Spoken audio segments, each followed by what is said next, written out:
Introduction. Hello everyone, I'm the narrator, and I'm here to help you today. I know you're using this video to sleep, so before we start, please like the video and subscribe to the channel. Also, let me know where you're from and what time it is as you're watching. Relax and unwind.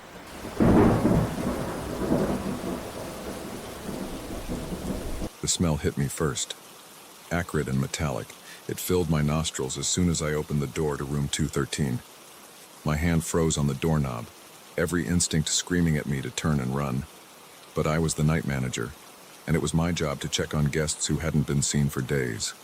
I took a deep breath, instantly regretting it as the stench coated my tongue, and stepped inside. The room was dark, curtains drawn against the feeble glow of the parking lot lights outside. I fumbled for the light switch, my fingers trembling slightly. The overhead light flickered to life, revealing a scene that would haunt me for years to come. The bed was untouched, its crisp white sheets still perfectly tucked in. But the rest of the room, God, the rest of the room. Clothes were strewn everywhere. Men's and women's garments mixed together in chaotic piles. Empty food containers littered every surface, some crusted with mold. And the smell, it was stronger now, emanating from the closed bathroom door. My heart pounded in my chest as I approached the bathroom. I didn't want to open that door. Every fiber of my being screamed at me to turn around, to call the police, to do anything but confront whatever horror awaited me. But I had a job to do. I reached out, my hand shaking so badly I could barely grasp the doorknob. I turned it slowly, the metal cool against my sweaty palm. The door creaked open, and the full force of the odor hit me like a physical blow. There, in the bathtub, lay the guest from room 213. His skin was pale and waxy, his eyes wide open but seeing nothing. He had been dead for days. I stumbled backward, my hand flying to my mouth to stifle a scream. I had to get out of there, had to call the police. I turned to flee, but a sound from the hallway stopped me cold. Footsteps, heavy and deliberate. They were coming closer. Panic gripped me. Who else could be here?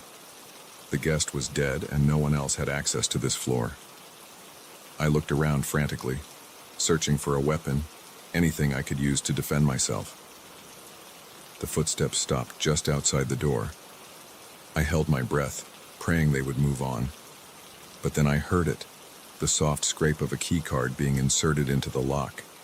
I dove for the closet, squeezing myself between hanging coats just as the door swung open. Through a crack in the closet door, I watched as a man entered the room. He was tall and broad-shouldered, dressed all in black. His face was hidden by a hood, but I could see his eyes glinting in the dim light. He moved with purpose, heading straight for the bathroom. I watched, frozen in terror, as he dragged the body from the tub. With practiced efficiency, he wrapped it in a shower curtain and hefted it over his shoulder. Then he began to clean. For what felt like hours, I remained hidden in that closet, barely daring to breathe. I watched as the man meticulously scrubbed every surface, removing all traces of the gruesome scene. He gathered up the scattered clothes, the food containers, everything that might indicate someone had been living in this room. Finally, he stood in the center of the now pristine room, surveying his work. Satisfied, he nodded to himself and headed for the door. But just before leaving, he paused. Slowly, he turned towards the closet where I was hiding. My heart stopped. Had he heard me? Did he know I was there? I pressed myself further back into the coats, willing myself to disappear. The man took a step towards the closet, then another. I could hear the blood rushing in my ears, sure that at any moment he would fling open the door and find me. But then, miraculously, his phone buzzed. He pulled it out, glanced at the screen, and turned away.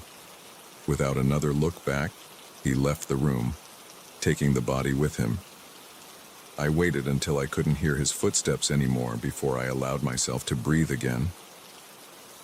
On shaky legs, I emerged from the closet, my mind reeling from what I had just witnessed.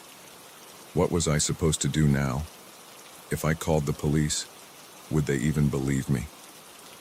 The room was spotless. There was no evidence that anything had happened here. And if they did believe me, what would happen to me? Would the man in black come back for me? I stumbled out of the room, my legs barely supporting me. I made it to the elevator, punching the button for the lobby with trembling fingers. As the doors closed, I caught a glimpse of myself in the mirrored walls. I looked pale and shell-shocked, my eyes wide with fear. The elevator dinged as it reached the lobby. I stepped out, trying to compose myself. I had to act normal. I couldn't let anyone suspect that anything was wrong. I made my way to the front desk, where my coworker, Sarah, was working the night shift.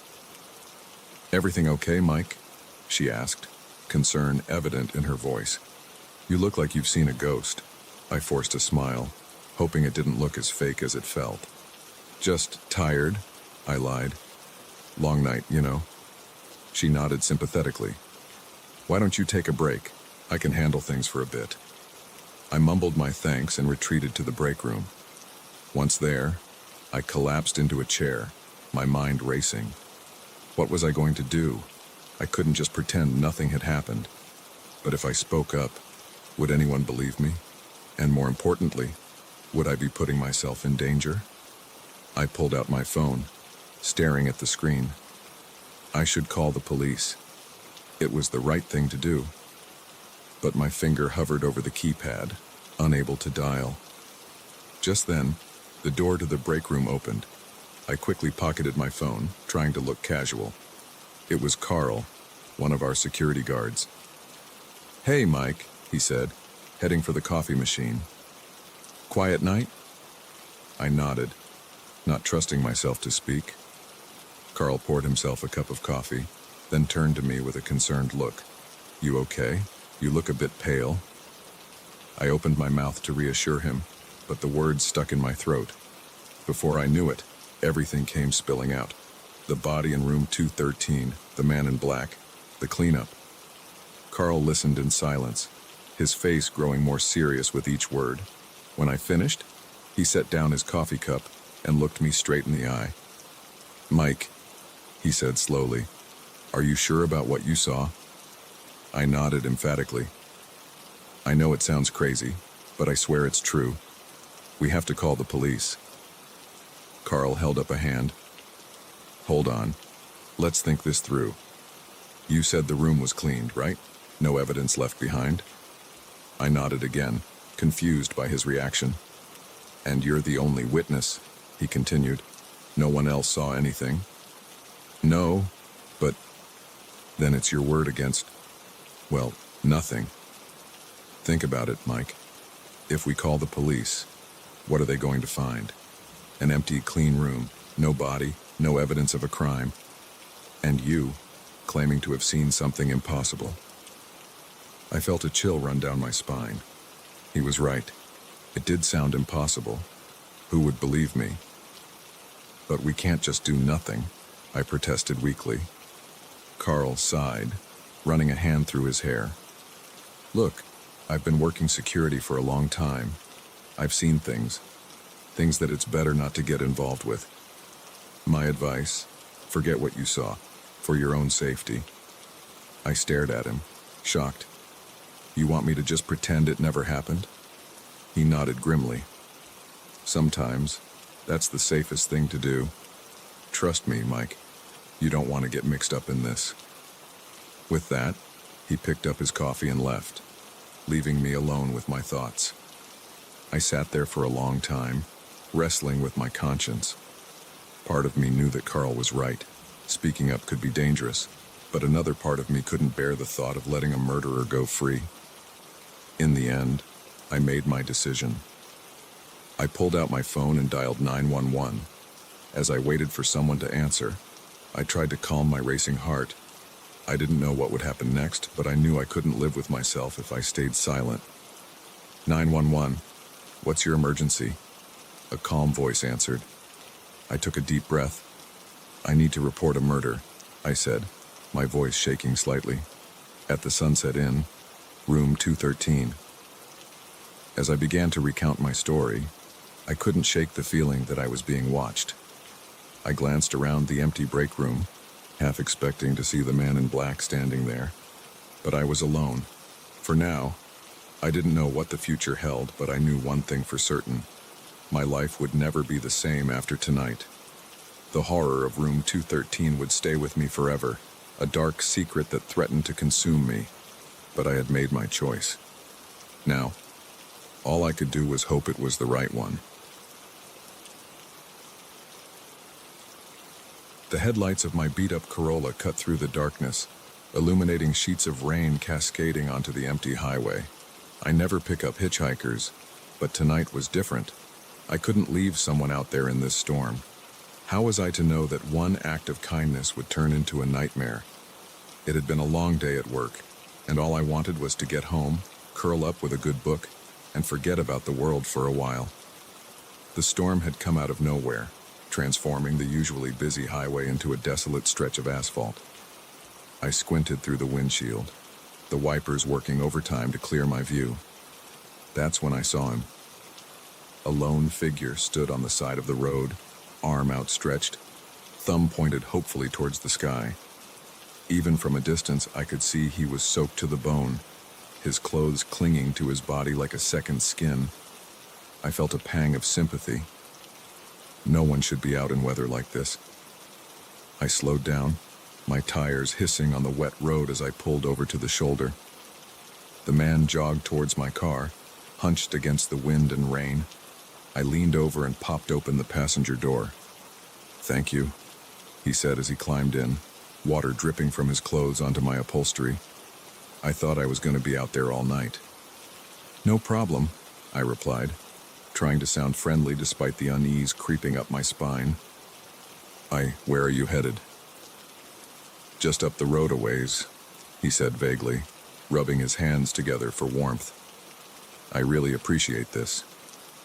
I nodded and pulled back onto the highway, the rhythmic thump of the wipers filling the silence between us. I snuck glances at my passenger when I could.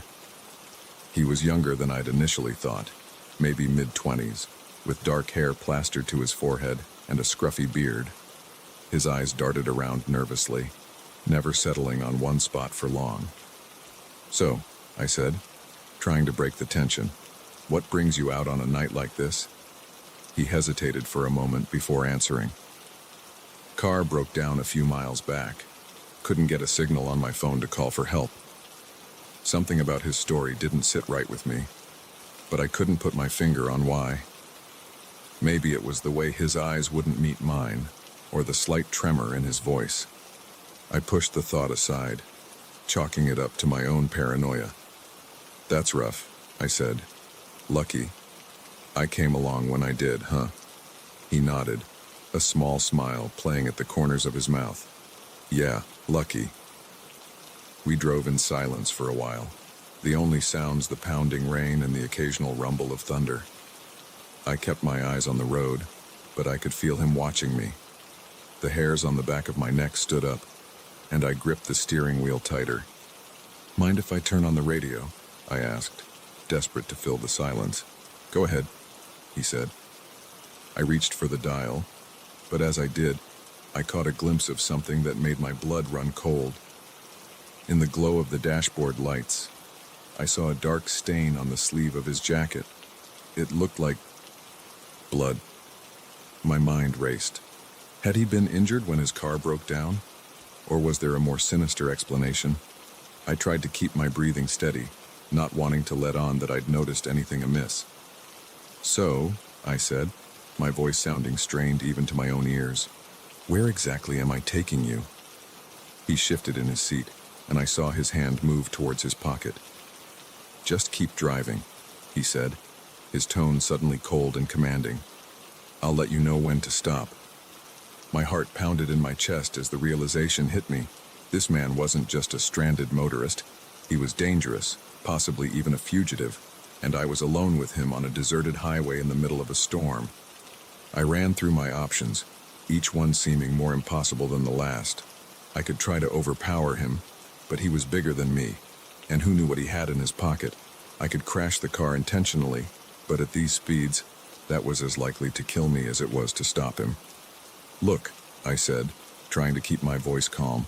"I don't want any trouble. Just tell me where you want to go and I'll drop you off. No questions asked."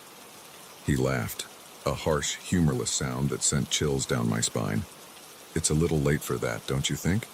You've already seen too much." I swallowed hard, my mouth suddenly dry. "I haven't seen anything," I lied. "I don't even know your name. I could just let you out right here, and we could both forget this ever happened." "Nice try," he said, reaching into his pocket and pulling out a switchblade. The sound of it opening seemed impossibly loud in the confines of the car. But I'm afraid our little road trip isn't over yet. I felt the cold press of the blade against my neck, and I knew I was out of options. I had to do something, and I had to do it now. Without warning, I slammed on the brakes, sending us both lurching forward. The blade nicked my skin, a sharp pain blooming where it had cut, but I didn't have time to worry about that now. I threw the car into park and lunged for the door handle, but he was quicker. His hand clamped down on my arm, yanking me back into the seat. I screamed, hoping against hope that someone would hear me over the storm, but I knew it was useless. "Shut up," he snarled, pressing the knife harder against my throat. "One more sound and I'll cut you ear to ear." I froze, terror paralyzing me. The rain lashed against the windows, and lightning illuminated his face in brief, terrifying flashes. His eyes were wild, filled with a manic energy that told me he was capable of anything. "Now," he said, his voice low and menacing, "here's what's going to happen. You're going to start driving again, and you're not going to stop until I tell you to. Understand?" I nodded, not trusting myself to speak. With shaking hands, I put the car back in drive and eased onto the gas pedal. We continued down the highway, the darkness seeming to close in around us. My mind raced, searching desperately for a way out of this nightmare. I thought about my family, my friends. Would they even know what had happened to me? Would anyone ever find out the truth? As we drove, he kept the knife pressed against me, a constant reminder of the danger I was in. He directed me to turn off the main highway onto smaller, more isolated roads. With each turn, we got further and further from civilization, from any hope of rescue. "Please," I said, my voice barely above a whisper, "just let me go. I won't tell anyone, I swear." He laughed again, that same chilling sound. "You still don't get it, do you? There's no going back now, for either of us." A sob caught in my throat as the full weight of my situation crashed down on me. This man wasn't just looking for a ride or even to rob me. He had something much worse planned, and I was powerless to stop it. Or was I? As we rounded a sharp curve, an idea struck me. It was risky, possibly even suicidal, but it was the only chance I had. I took a deep breath, steeling myself for what I was about to do. In one fluid motion, I jerked the steering wheel hard to the right, sending the car careening off the road. We hit the shoulder at full speed, the tires losing traction on the wet grass. The world spun around us as we rolled, once, twice, 3 times before coming to a stop on the roof. Everything hurt. I could taste blood in my mouth, and my vision swam as I tried to focus. But I was alive, and more importantly, I was free of the knife. I fumbled with my seatbelt, my fingers feeling thick and clumsy. I heard a groan from beside me and knew I didn't have much time. Finally, the buckle released, and I fell onto the roof of the car. Ignoring the pain shooting through my body, I crawled towards the shattered window. The rain was still coming down in sheets as I pulled myself out of the wreckage. I could hear him stirring inside the car, cursing and struggling with his own seatbelt. I didn't wait to see if he'd make it out. I ran. My legs felt like lead, and each breath sent daggers of pain through my chest. But I didn't stop. I ran through the rain and the mud, branches whipping at my face as I plunged into the woods beside the road. Behind me, I heard the sound of breaking glass and knew he had gotten out of the car. "I'm going to find you," he shouted, his voice carrying over the storm. "You can't hide from me." I ran harder, pushing my battered body to its limits. I didn't know where I was going, but anywhere was better than back there with him. The woods were dark, the trees looming over me like silent sentinels. Every shadow seemed to hide a threat, every sound a harbinger of doom. I don't know how long I ran. Time lost all meaning in that endless night. But eventually, I saw lights in the distance, a gas station, its fluorescent glow a beacon of hope in the darkness. With the last of my strength, I staggered into the parking lot and collapsed against the door. The attendant looked up in shock, his eyes widening as he took in my battered, mud-covered appearance. "Please," I gasped, "call the police. He's after me." As the attendant reached for the phone, I sank to the floor, exhaustion finally overtaking me. I had made it. I was safe. In the distance, I heard sirens approaching, their wail cutting through the storm. And for the first time since I'd seen that lonely figure on the side of the road, I allowed myself to breathe. I had survived the longest night of my life, but I knew that the memory of that hitchhiker and the terror of our rain-soaked journey would stay with me forever. The crack of a twig underfoot shattered the night's silence, freezing me in my tracks. I'd been a forest ranger for 15 years, but nothing had prepared me for what I was about to stumble upon in the depths of these woods. As I stood there, heart pounding, I had no idea that in just a few moments, I'd be fighting not just to protect the forest, but for my very life. It was supposed to be a routine night patrol, the kind I'd done 100 times before, checking for campfires left burning or hikers who'd strayed off the marked trails. The autumn air was crisp, carrying the scent of pine and decaying leaves. Moonlight filtered through the canopy, casting eerie shadows that danced with each gust of wind. I'd been walking for hours, my boots crunching softly on the forest floor, when I first heard it, a low murmur of voices, barely audible over the rustle of leaves. My hand instinctively went to the radio at my hip, but I hesitated. It was probably just some campers who'd lost track of time. No need to call for backup just yet. Curiosity got the better of me, and I moved closer, careful to keep my footsteps light. As I approached a small clearing, the voices grew clearer. They weren't the jovial tones of campers enjoying a late-night chat. These were hushed, urgent whispers punctuated by the metallic click of... Was that a gun being loaded? My blood ran cold. Poachers. It had to be. We'd had problems with them before, but never this deep in the protected area.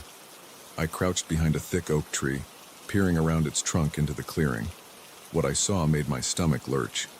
5 men, all armed with high-powered rifles, were gathered around the carcass of a magnificent elk. Its antlers, which would fetch a small fortune on the black market, had already been removed. The animal's glassy eyes seemed to stare right at me, accusing in their lifelessness. I reached for my radio again, my fingers trembling slightly. I had to call this in. But before I could press the button, a twig snapped under my boot. The sound, amplified by the night's stillness, might as well have been a gunshot. 5 heads snapped in my direction.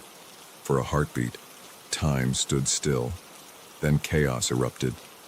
"Who's there?" one of the men bellowed, swinging his rifle towards me. I didn't think. I just ran. Branches whipped at my face as I tore through the underbrush, the sound of pursuit close behind.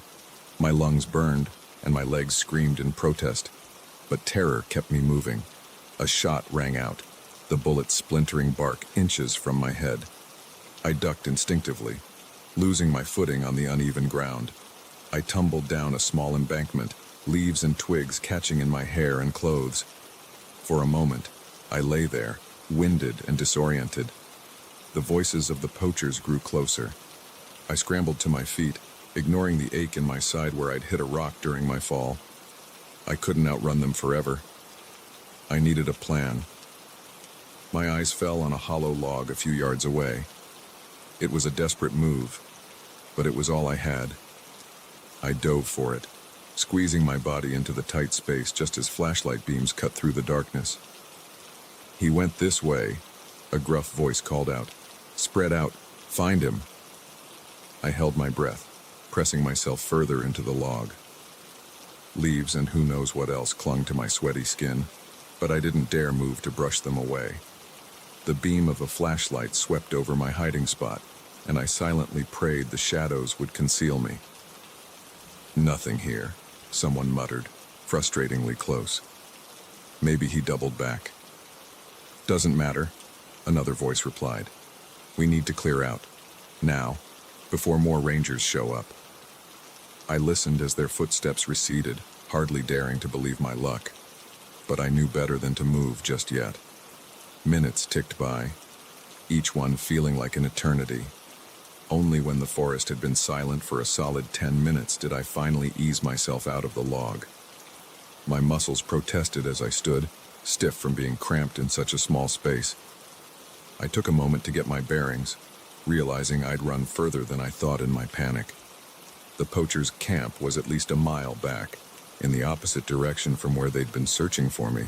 I pulled out my radio, praying it hadn't been damaged in my fall. "This is Ranger Miller," I whispered urgently. "I've got a code 10 at Sector 7, multiple armed suspects, requesting immediate backup." Static crackled for a moment before a voice responded. "Copy that, Miller. Backup is on the way. What's your situation?" I quickly relayed what I'd seen, keeping my voice low in case the poachers were still nearby. As I spoke, a plan began to form in my mind. I couldn't let them get away, not when they'd already killed at least one animal, but I couldn't take on 5 armed men alone either. "Stay put, Miller," the voice on the radio advised. "Backup will be there in 20 minutes." I knew I should listen. It was the safe, smart thing to do. But in 20 minutes, those poachers could be long gone, taking their ill-gotten gains with them. I couldn't let that happen. "Negative," I replied.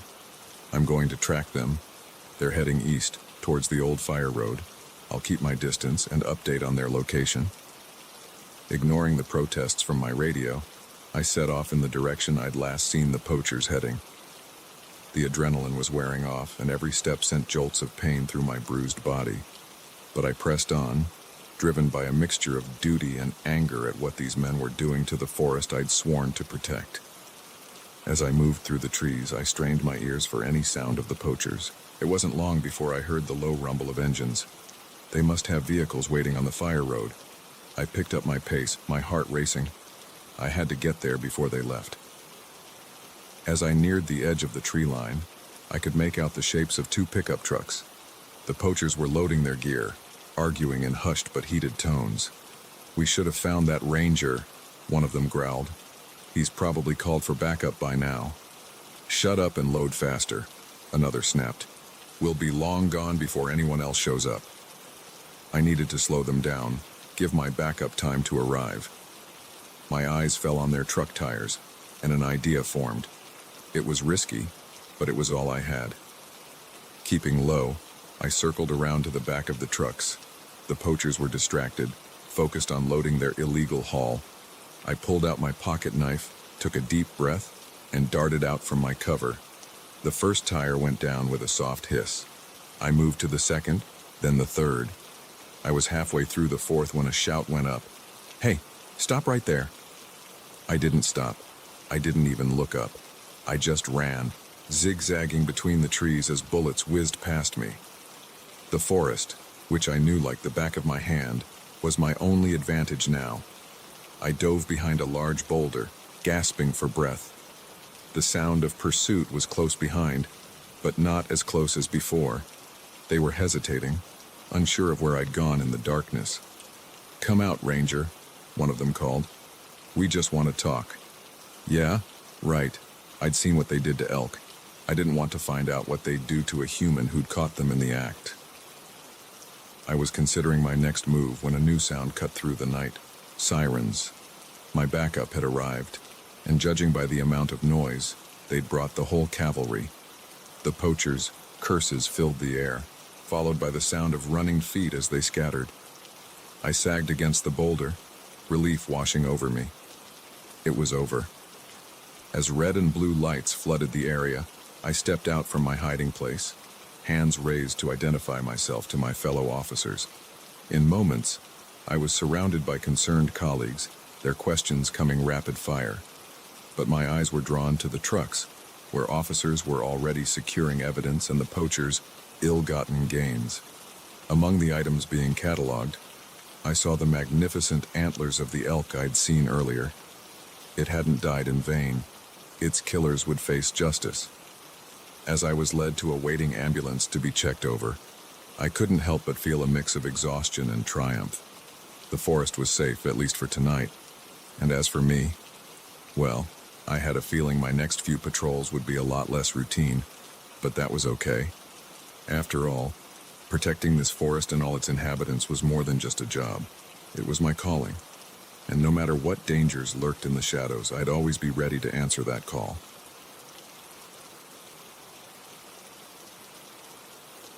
The moment the lights went out, I knew something was wrong. It wasn't just my apartment. The entire city had plunged into darkness. But as I fumbled for a flashlight, I heard it, the unmistakable sound of someone trying to break in. In that instant, my world shrank to the space between me and my front door, and I realized that the blackout was the least of my problems. I froze, my hand still searching for the flashlight I knew was somewhere in my bedside drawer. The scratching at the lock continued, growing more insistent with each passing second. My heart pounded so loudly I was sure whoever was out there could hear it. Finally, my fingers closed around the cool metal of the flashlight. I didn't dare turn it on yet, afraid the sudden beam would alert the intruder to my presence. Instead, I clutched it to my chest like a lifeline, my mind racing to figure out what to do next. The apartment was small, a studio with barely enough room for a bed, a kitchenette, and a tiny bathroom. There weren't many places to hide, and even fewer ways to escape. The only window faced a sheer drop to the street below, 6 stories down. I was trapped.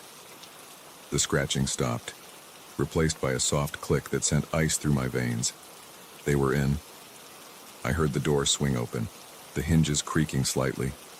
Footsteps, slow and deliberate, entered my home.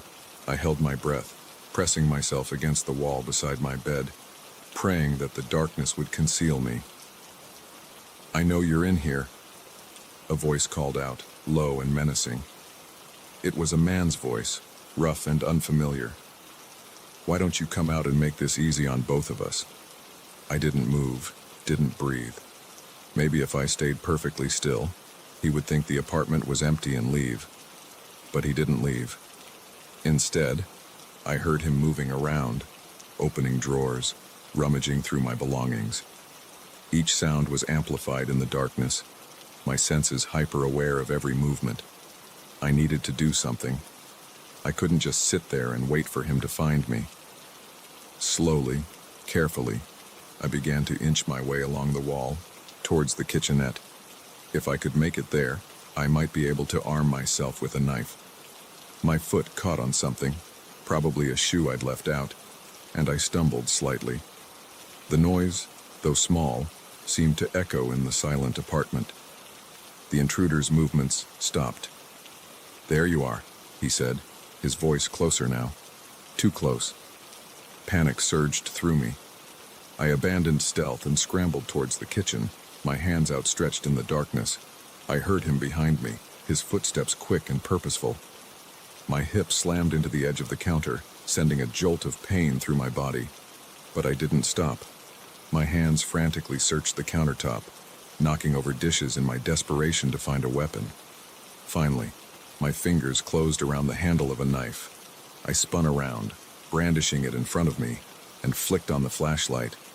The beam cut through the darkness, illuminating a face that would haunt my nightmares for years to come. He was tall, with a scruffy beard and wild eyes that reflected the light like an animal's. In his hand, he held a crowbar.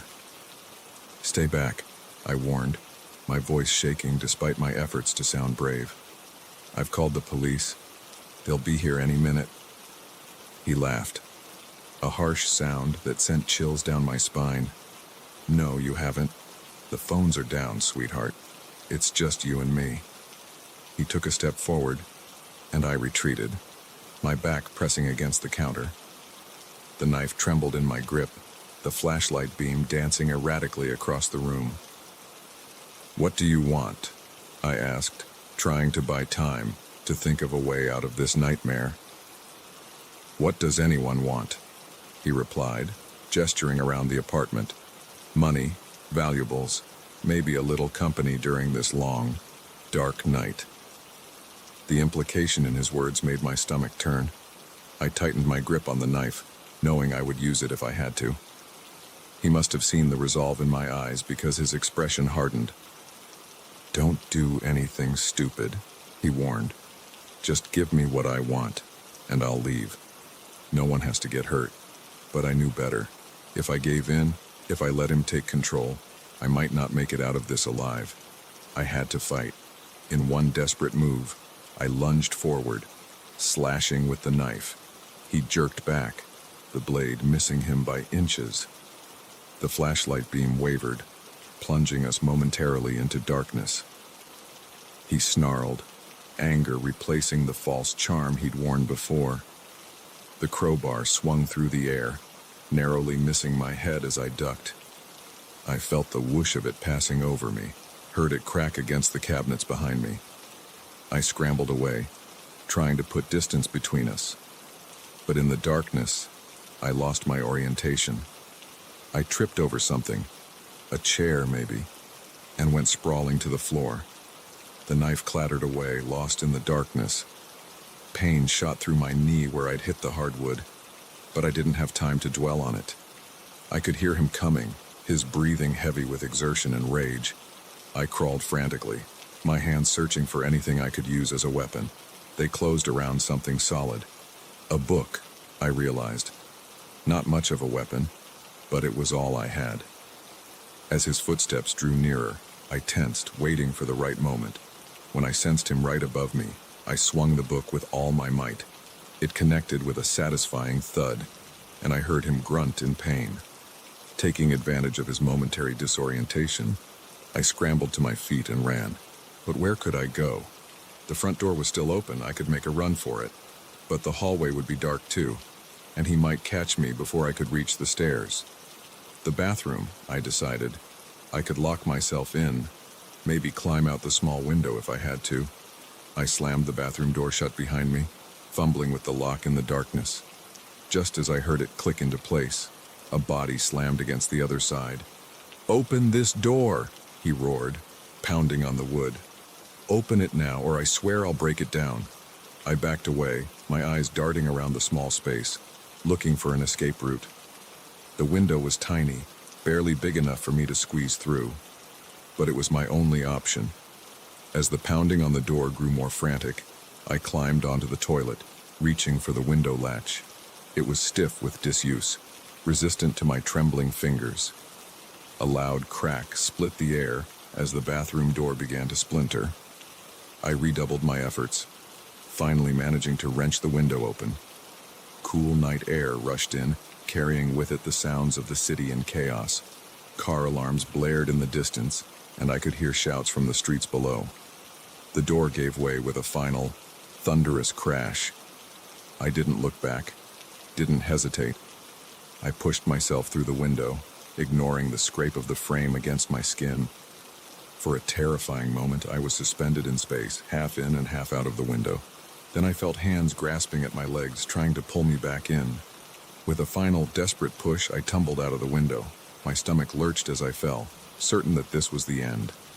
But instead of plummeting 6 stories, I landed hard on a fire escape I hadn't known was there. The impact knocked the wind out of me, but I didn't have time to recover. I could hear him cursing, trying to squeeze through the window after me. I forced myself to my feet, ignoring the pain that radiated through my body. The fire escape creaked and swayed as I descended as quickly as I dared in the darkness. When my feet finally touched solid ground, I ran. I ran like I'd never run before, my lungs burning, my legs pumping. I ran until the sounds of pursuit faded. until I found myself in a crowded square where emergency services were setting up in response to the blackout. As a paramedic wrapped a shock blanket around my shoulders and began to treat my injuries, the adrenaline finally began to wear off. The full weight of what had happened hit me, and I began to shake uncontrollably, but I was alive. I had faced my worst nightmare and survived. And as the first rays of dawn began to break over the horizon, casting light over the darkened city, I knew that whatever challenges lay ahead, I would face them, because I was stronger than I had ever known. The beam of my flashlight flickered, casting eerie shadows across the abandoned warehouse floor. I'd been a security guard at this place for years, but nothing could have prepared me for what I was about to discover in the depths of this forsaken building. As I ventured deeper into the darkness, I had no idea that my routine night shift was about to turn into a fight for survival. It was just past midnight, and the warehouse was as silent as a tomb. The only sounds were the soft scuff of my boots on the concrete floor and the occasional creak of metal settling in the cool night air. I'd made this round 1,000 times before, but tonight felt different. There was a tension in the air, a feeling that something was off. I swept my flashlight across the rows of dusty shelves, its beam cutting through the gloom. Everything seemed in order, just as it had been for months. This section of the warehouse had been closed off for renovations, though I couldn't remember the last time I'd seen any actual work being done. As I turned to head back to my station, a sound caught my attention. It was faint, barely audible, but in the stillness of the warehouse, it might as well have been a gunshot. I froze, straining my ears. There it was again, a soft shuffling, like something being dragged across the floor. My heart began to race. We'd had problems with homeless people breaking in before, seeking shelter from the elements. But this section was supposed to be sealed off. How could anyone have gotten in? I should have called it in, should have radioed for backup. But curiosity got the better of me. I had to know what was going on. Slowly, cautiously, I made my way towards the sound.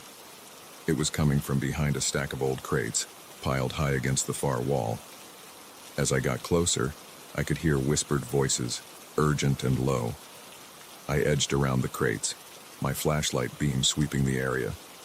What I saw made me gasp, the sound echoing in the cavernous space. There, huddled in a makeshift camp, were at least 12 people, men, women, even a couple of children. They squinted in the sudden light, their faces a mix of fear and defiance. "Please," one of the women said, her voice barely above a whisper. "Please don't make us leave." I stood there, frozen in shock. This wasn't just a couple of homeless people seeking shelter for the night. This was an entire community, hidden away in the bowels of the warehouse. How long have you been here?" I managed to ask, lowering my flashlight so it wasn't shining directly in their faces. An older man, his beard gray and unkempt, spoke up. "Months, since they closed this section for renovations." He spat the word like it was poison. We had nowhere else to go. The shelters are full, the streets aren't safe. This was our only option. I looked around, taking in their living space. They'd created a semblance of home among the crates and dusty shelves. Blankets were strung up for privacy, a small camping stove sat in one corner, and I could see a stack of books and toys for the children. My mind was reeling. How had they managed to stay hidden for so long? And more importantly, what was I going to do about it? "You can't stay here," I said, hating the words even as they left my mouth. "It's not safe. If my bosses find out, we'll die out there." The woman who had first spoken interrupted. "Please, we have children." As if on cue, a small boy peeked out from behind his mother, his eyes wide with fear. My heart clenched. I knew what I was supposed to do. I was supposed to call the police, have them all removed. It was my job, after all. But as I looked at their faces, saw the desperation and hope warring in their eyes, I knew I couldn't do it. "Okay," I said, lowering my voice. "Okay, let me think." I paced back and forth, running my hand through my hair. This was insane. If I got caught helping them, I'd lose my job for sure, maybe even face criminal charges. But if I turned them in, I'd be condemning them to a fate I couldn't even imagine. "All right," I said finally, turning back to the group. "Here's what we're going to do. You can stay for now, but we need to be smarter about this." Over the next hour, we worked together to better conceal their living space. We rearranged crates to create a more hidden enclosure, and I showed them the blind spots in the security cameras. "I'm the only guard who patrols this section," I told them, "but you need to be careful. If anyone else comes through here, you need to hide, and you can't leave any trace that you've been here during the day." They nodded eagerly, grateful for any chance to stay. As I turned to leave, the older man caught my arm. "Thank you," he said, his voice thick with emotion. "You don't know what this means to us." I nodded, not trusting myself to speak. As I walked back to my station, my mind was a whirlwind of thoughts. What had I just done? What was I going to do now? The next few weeks were a balancing act. Every night, I'd make my rounds, checking on the hidden community. I started bringing them supplies, food, blankets, even some books for the kids. It wasn't much, but their gratitude was overwhelming. But as time went on, the stress began to take its toll. Every creak, every shadow made me jump. I was constantly on edge, terrified that someone would discover what I was hiding. And then, one night, my worst fears came true. I was making my usual rounds when I heard voices, and not the hushed whispers of the hidden community. These were loud, authoritative. My blood ran cold as I recognized one of them as belonging to my supervisor. "I'm telling you, Johnson, something's going on in this section. The power usage is off the charts, and I swear I heard noises the other night." I broke into a run, my heart pounding in my chest. I had to warn them, had to give them a chance to hide. I rounded the corner just as my supervisor and two other men came into view. They stopped short when they saw me, surprise evident on their faces. "Miller? What are you doing back here?" my supervisor asked, suspicion creeping into his voice. I opened my mouth, scrambling for an explanation, when a crash echoed through the warehouse. One of the children must have knocked something over in their haste to hide. My supervisor's eyes narrowed. "What was that?" he demanded, pushing past me. "Wait," I called out, but it was too late. He was already striding towards the hidden encampment, the other men close behind. I watched in horror as they discovered the makeshift camp, as they pulled aside blankets to reveal the terrified faces of the people I'd been protecting. "What the hell is this, Miller?" my supervisor roared, turning on me. "You've been harboring squatters. Do you have any idea how much trouble you're in?" I stood there, my mind blank. I could see the fear in the eyes of the community members, could practically feel their world crumbling around them. And then, something in me snapped. "They're not squatters," I said, my voice stronger than I felt. "They're people. People who had nowhere else to go, who were failed by a system that was supposed to protect them." I stepped forward, placing myself between my supervisor and the frightened group. "You want to know why the power usage is up? Because children deserve to read at night. You want to know why you heard noises? Because people need to eat, need to live." My supervisor's face was turning an alarming shade of red, but I pressed on. "I know I've broken the rules. I know I'll probably lose my job over this. But I'd do it again in a heartbeat. Because sometimes, being human is more important than being a good employee." A heavy silence fell over the warehouse. I could feel everyone's eyes on me, waiting to see what would happen next. To my surprise, it was one of the other men who spoke first. "He's right, you know," he said quietly. "We can't just throw them out on the street." My supervisor looked from me to the huddled group and back again. I could see the conflict in his eyes, the battle between duty and compassion. Finally, he sighed, his shoulders sagging. "All right, Miller, you've made your point, but this can't continue. Not like this." Over the next few hours, we talked, really talked. about the housing crisis, about the lack of resources for the homeless, about the human cost of looking the other way. By the time the sun rose, we had the beginnings of a plan. The warehouse company would work with local charities to convert the unused section into a proper shelter. It wasn't a perfect solution, but it was a start. As I watched the first rays of sunlight stream through the dusty windows, illuminating the faces of the people I'd risked everything to protect, I felt a weight lift from my shoulders. I knew the road ahead wouldn't be easy. There would be paperwork, red tape, probably more than a few arguments. But for the first time in weeks, I felt hope. Because sometimes, in the darkest of places, you find the light of human kindness. And once you've seen it, you can never look away again. The moment he stepped into my cab, I knew something was off. His eyes darted around nervously, and his well-tailored suit seemed at odds with the late hour and the seedy part of town we were in. But it was his destination that sent a chill down my spine, a remote location miles outside the city limits. As I pulled away from the curb, I couldn't shake the feeling that this ride was going to be anything but ordinary. "Where to?" I asked, trying to keep my voice steady as I met his eyes in the rearview mirror. He hesitated for a moment, his fingers drumming an erratic rhythm on his knee. "Just drive north for now. I'll give you more directions as we go." I nodded, pulling out into the sparse late-night traffic.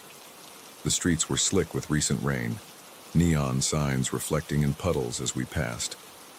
I kept glancing in the mirror, watching my passenger. He was middle-aged, with graying hair at his temples and a face that might have been handsome, if not for the tension etched into every line. We drove in silence for a while. The only sound, the soft swish of tires on wet pavement and the occasional crackle of my dispatch radio. I thought about making small talk. It usually helped ease the tension on long rides. But something told me this man wasn't interested in chatting about the weather. As we reached the outskirts of the city, he finally spoke again. "Take the next right. Next. We're heading to an old farmhouse about 20 miles down this road." I did as he asked, turning onto a narrow 2-lane highway that stretched into darkness. The streetlights had long since disappeared, leaving us illuminated only by my headlights and the dim glow of the dashboard. "Long way from home," I commented, unable to contain my curiosity any longer. He grunted in response, his eyes fixed on the road ahead. "Sometimes home isn't where you think it is." The cryptic answer did nothing to ease my growing unease. I tightened my grip on the steering wheel, hyper-aware of every pothole and curve in the road. The houses had become few and far between, replaced by vast fields and the occasional dilapidated barn. "So, what brings you out this way so late?" I asked, trying to sound casual. He shifted in his seat, and I saw his hand move to the inside of his jacket. My heart rate spiked, imagining a gun or a knife. But when he withdrew his hand, he was holding only a flask. He took a long swig before answering. "Business," he said curtly, "the kind that's best conducted away from prying eyes." I swallowed hard, my mouth suddenly dry.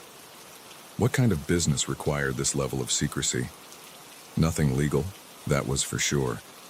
I began to regret picking up this fare, but it was too late now.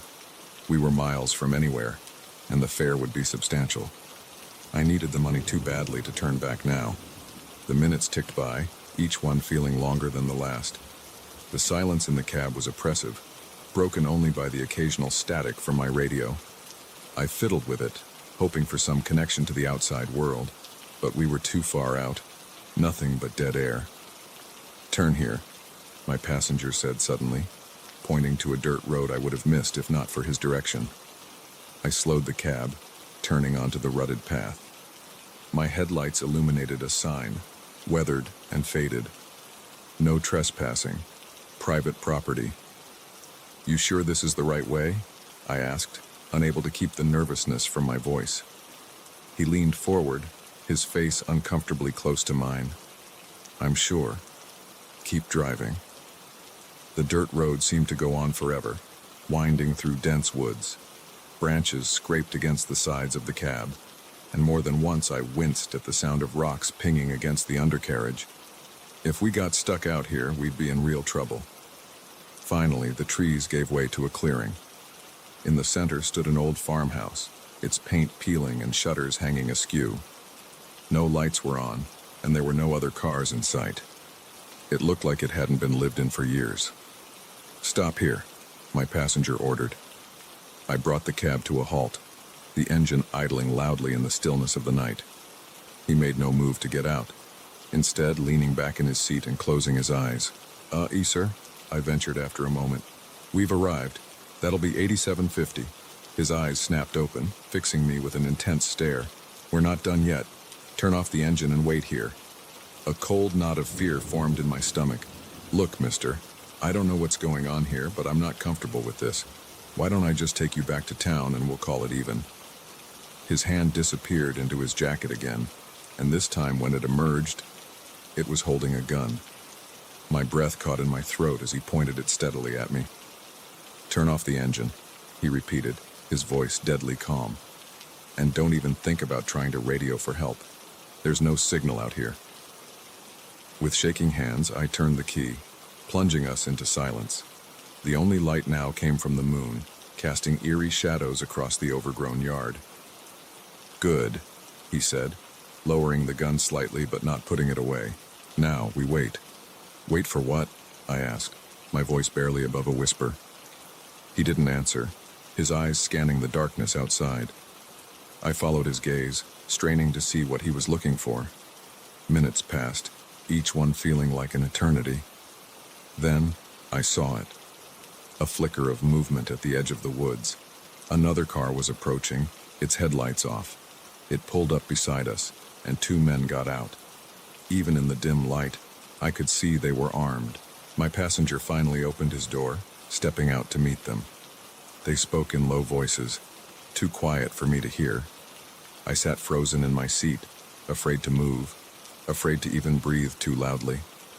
After what felt like hours, but was probably only a few minutes my passenger returned to the cab. The other car drove off, disappearing back into the woods. "Take me back to the city," he said, as casually as if we'd just stopped for a coffee. I started the engine with trembling hands, my mind racing.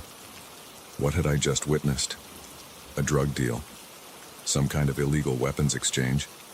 Whatever it was, I wanted no part of it. We drove back in silence, the gun now tucked away, but its presence still very much felt. As we neared the city limits, he finally spoke again. "You've done well tonight," he said, his tone almost conversational. "You'll be compensated generously for your discretion." I nodded numbly, not trusting myself to speak. When we finally pulled up in front of a nondescript apartment building, he handed me a wad of cash, far more than the fare should have been. "Remember," he said as he got out, "you saw nothing tonight. For your own sake and for your families." The threat was clear. I watched him disappear into the building, then sat there for a long moment, my hands shaking on the steering wheel. Part of me wanted to go straight to the police and to report everything that had happened, but a larger part, the part that thought about my wife and kids at home, knew that I could never speak of this night to anyone. As I finally pulled away, driving towards home and trying to shake off the events of the night, I made a silent vow to myself. No more night shifts, no more picking up mysterious fares in the middle of the night. From now on, I'd stick to the day shift, to familiar routes and ordinary passengers. But even as I made this promise, I knew that the memory of this night would stay with me forever. The mysterious passenger, the farmhouse in the woods, the unspoken threat. It would all haunt my dreams for years to come.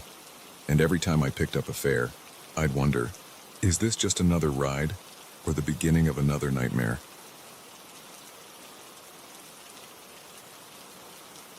The wolves' eyes glowed an unnatural blue in the moonlight, their snarls echoing through the forest with an otherworldly resonance.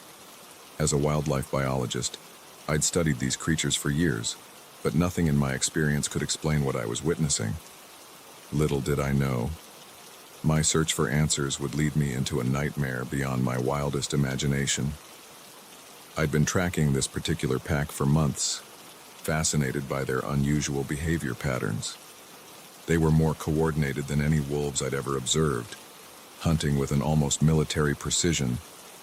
At first, I'd attributed it to exceptional pack dynamics, but as time went on, I couldn't shake the feeling that something more sinister was at play. That night, I'd set up my observation post in a small clearing, my camera and notebook at the ready. The full moon bathed the forest in an eerie silver light, casting long shadows that seemed to writhe and twist with a life of their own. I'd been there for hours, my muscles stiff from sitting motionless, when I heard the first howl. It started low, almost subsonic, before rising to a pitch that set my teeth on edge. One by one, other voices joined in, creating a chorus that seemed to vibrate the very air around me. And then, as suddenly as it had begun, the howling stopped. The silence that followed was deafening. Even the usual nighttime sounds of the forest, the rustle of small animals, the hoot of owls, had fallen silent. It was as if the entire wood was holding its breath, waiting for something to happen. That's when I saw them. The pack emerged from the shadows like wraiths, their movements fluid and synchronized in a way that sent chills down my spine. But it wasn't their movements that made my blood run cold. It was their eyes. Wolves. Eyes typically glow yellow or green in the dark, a result of the reflective layer behind their retinas. But these blazed an electric blue, pulsing with an inner light that seemed almost mechanical. I raised my camera with shaking hands, desperate to document what I was seeing, but as I peered through the viewfinder, I saw something that made me forget all about taking pictures. Behind the wolves, partially obscured by the trees, stood a figure, human-shaped, but wrong somehow. Too tall, too thin, its proportions subtly off in a way that made my mind recoil. And it was looking directly at me. Panic surged through me. I scrambled to gather my equipment, no longer caring about stealth. I had to get out of there, had to warn someone about what I'd seen. But as I turned to flee, I found my path blocked by one of the wolves. Up close, the wrongness of the creature was even more apparent. Its fur was matted and patchy, with what looked like metal gleaming beneath in places, and those eyes. God, those eyes. Looking into them was like staring into an abyss of cold alien intelligence. I backed away slowly, my heart pounding so hard I was sure it would burst from my chest. The wolf matched me step for step, herding me back towards the clearing, towards the figure. As I stumbled backward, I felt something snag my ankle. I went down hard, the breath knocked from my lungs. Gasping, I looked down to see what had tripped me. It was a root, but no root I'd ever seen before. It pulsed with the same blue light as the wolf's eyes, and as I watched in horror, it began to move, winding its way up my leg. I thrashed wildly, trying to free myself, but the root only tightened its grip. More tendrils emerged from the ground, wrapping around my arms and torso. I was being pulled into the earth, the taste of damp soil filling my mouth as I screamed. Just as I thought it was over, that I would be swallowed by the forest floor, everything stopped. The roots loosened their hold, retreating back into the ground. I lay there, panting and shaking, too terrified to move. A shadow fell over me. I looked up to see the figure looming above, its form seeming to shift and waver in the moonlight. It reached out a hand too long, fingers tapering to points that looked wickedly sharp. What are you?" I managed to croak out. The figure tilted its head, the movement unnaturally smooth. When it spoke, its voice was like rustling leaves and creaking branches, with an underlying hum that made my teeth ache. "We are the forest," it said. "We are the wolves. We are the balance that you humans have forgotten." I shook my head, trying to make sense of its words. "I don't understand." The figure crouched down, bringing its face level with mine.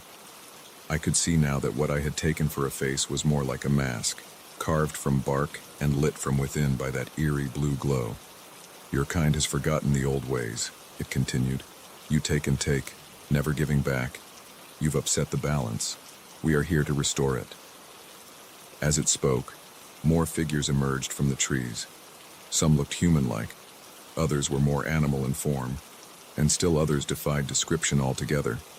They formed a circle around us, their eyes all glowing with that same unnatural light. The wolves, I said, a horrible realization dawning. You've changed them somehow. The figure nodded. They are our avatars. Through them, we watch. Through them, we act. And soon, through them, we will reclaim what was taken. I thought of the strange behavior I'd observed in the pack, the coordinated hunting, the unnatural intelligence in their eyes. It all made a twisted kind of sense now. What are you going to do? I asked, dreading the answer. The figure stood towering over me once more. We will remind humanity of its place in the natural order, and you, little scientist, will help us. Before I could protest, the figure placed a hand on my forehead. Pain exploded behind my eyes, and I felt something alien pushing its way into my mind. Images flashed through my consciousness. Ancient forests, rituals performed in moonlit clearings, wolves running through time immemorial, and beneath it all, a pulsing blue light, calling to me, trying to subsume my will. I fought against it with everything I had, clinging desperately to my sense of self, but it was like trying to hold back the tide. Bit by bit, I felt myself slipping away, being replaced by something other, just when I thought all was lost. When I was on the verge of surrendering to the alien presence in my mind, a sound cut through the night. A helicopter, its searchlight sweeping the trees. The figures around me hissed and retreated, melting back into the shadows. The one touching me jerked its hand away as if burned. In that moment of distraction, I found the strength to push back against the invading presence in my mind, forcing it out with a mental scream. I scrambled to my feet and ran, not caring about the direction, just needing to get away. Branches whipped at my face. Roots seemed to reach up to trip me, but I kept going. The sound of the helicopter grew louder, and suddenly I burst out of the tree line into a small meadow. The searchlight found me, momentarily blinding me. I waved my arms frantically, shouting for help. As the helicopter descended, I chanced to look back at the forest. There, at the edge of the trees, I saw the glowing eyes of the wolves, watching me, and behind them, barely visible, the shifting forms of the forest entities. The next few hours passed in a blur. I was airlifted to a nearby hospital, treated for exposure and mild dehydration. I tried to tell the doctors and the park rangers what I'd seen, but the words sounded insane even to my own ears. They nodded politely, clearly humoring me, probably thinking I'd hallucinated the whole thing due to exhaustion or exposure to some toxin. But I know what I saw, what I experienced, and as I sit here in my hospital room, watching the sun rise over the distant tree line, I can't shake the feeling that this isn't over. The forest is awake now, aware in a way it hasn't been for millennia, and it's angry. I don't know what the future holds, or what role I'm supposed to play in the events to come, but I do know one thing. I'll never look at the wilderness the same way again. Because now I know that sometimes, when you stare into the forest stares back, and it has plans of its own. The neon sign flickered outside, casting an eerie glow through the grimy windows of the convenience store. It was 2 a.m. tour, and I'd been staring at that car for hours, just sitting there, engine idling. Windows tinted so dark I couldn't make out the driver. Something wasn't right. And as the night wore on, I couldn't shake the feeling that I was about to find out exactly what that something was. I'd been working the graveyard shift at this 24-hour convenience store for about 6 months. It wasn't glamorous, but it paid the bills. Most nights were uneventful, restocking shelves, mopping floors, and ringing up the occasional insomniac or trucker passing through. But tonight was different. The car had pulled up around 11 p.m., a sleek black sedan that looked out of place in this rundown neighborhood. At first, I thought maybe the driver was lost or having car trouble, but as the hours ticked by and the car remained, my unease grew. I tried to distract myself with busy work, but my eyes kept drifting back to that car. The rain that had been threatening all night finally started, a steady drizzle that blurred the outlines of the vehicle and made the whole scene feel even more surreal. Around 1:30 a.m., I decided to step outside for a closer look. I told myself I was just going to check the trash cans, but really, I wanted to see if I could get a glimpse of who was inside that car. The cool night air hit me as I stepped out, a welcome relief from the stuffy store. I made a show of adjusting the trash can lids, all the while stealing glances at the sedan. The windows were so dark, it was like looking into a black hole, but as I turned to head back inside, I caught a flash of movement. Someone was definitely in there.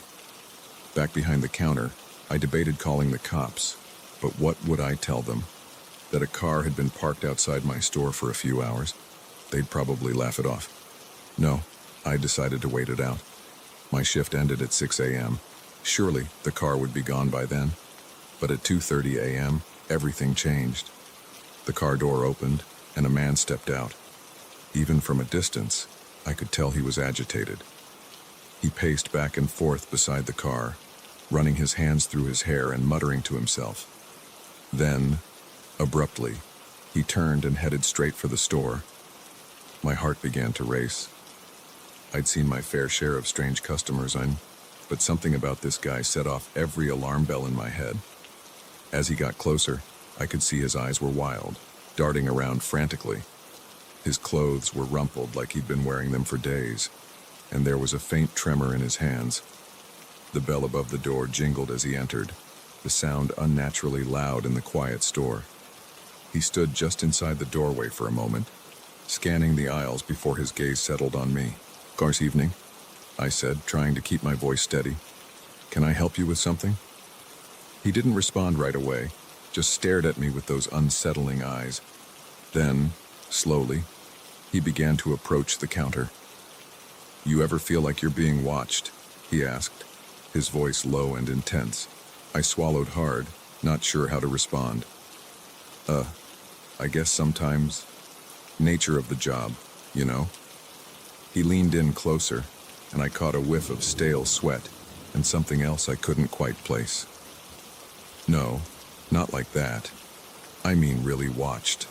Like there are eyes everywhere, following your every move." I took an involuntary step back. "Look, man, are you okay? Do you need me to call someone for you?" He laughed, a harsh, brittle sound that made me flinch. "Call someone? Who would you call? They're all in on it, you know, every last one of them."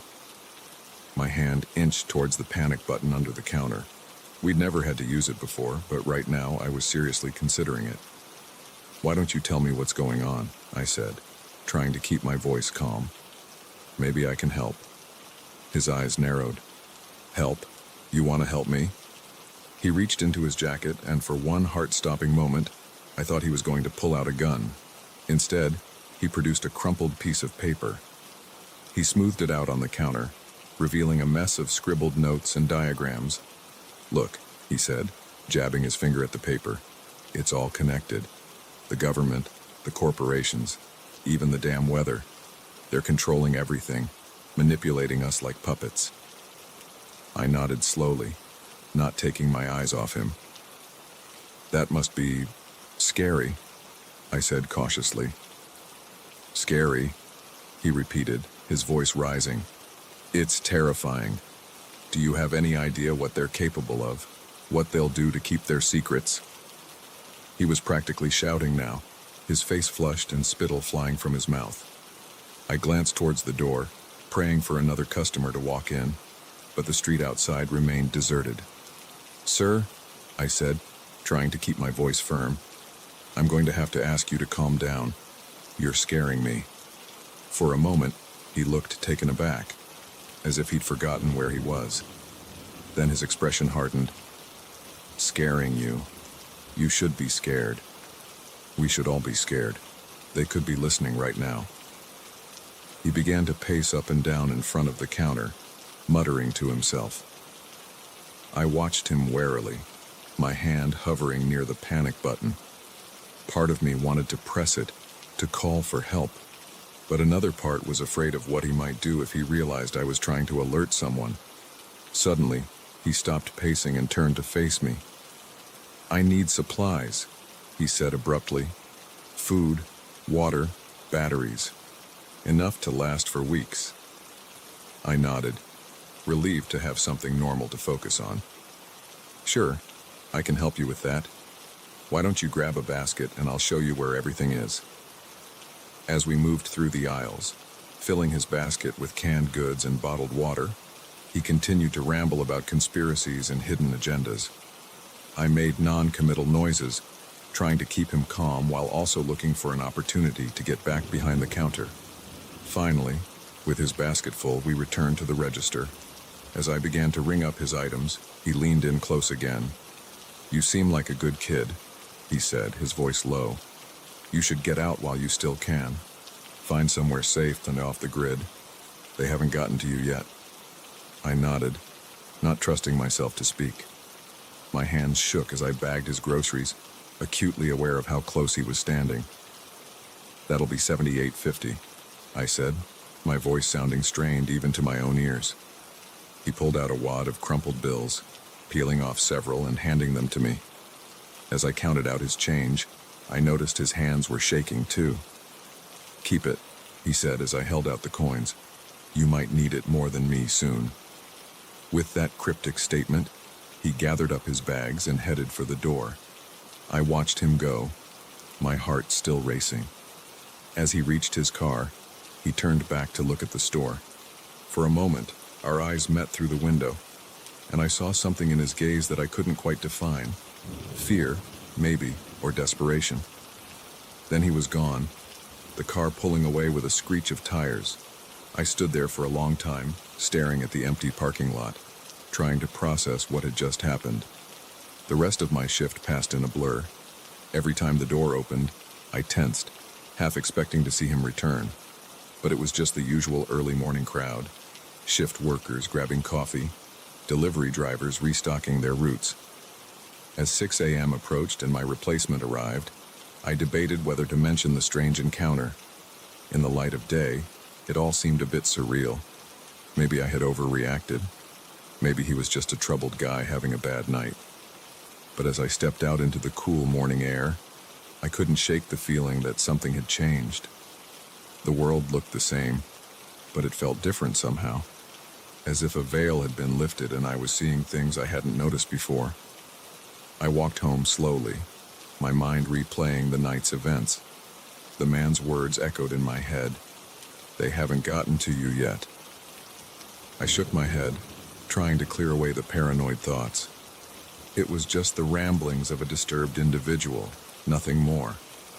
But as I climbed the stairs to my apartment, I couldn't help but glance over my shoulder, half expecting to see a black sedan lurking in the shadows. That night marked a turning point for me. I quit the convenience store job soon after, telling myself it was just time for a change. But deep down, I knew the real reason. Every time I worked the late shift, I found myself watching the parking lot, tense and on edge, waiting for that car to return. And sometimes, in the quiet hours of the night, I still catch myself wondering, what if he was right? What if there really is something out there, watching, waiting?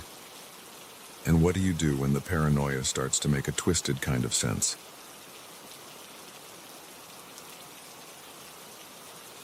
The scream echoed through the abandoned wing of the psychiatric hospital, chilling me to the bone. I froze, my flashlight beam trembling as I swept it across the decrepit hallway. As a night shift nurse, I'd heard my fair share of unsettling noises, but this was different. Little did I know, investigating that sound would plunge me into a nightmare I never could have imagined. I'd been working at Oakwood Psychiatric for 3 years, and I thought I'd seen it all. The night shift was usually quiet, just routine checks and medication rounds. But lately, there had been whispers among the staff about strange occurrences in the old wing, shadows moving where they shouldn't, unexplained noises, equipment going haywire. Management had brushed off the concerns, attributing them to an old building settling and overactive imaginations.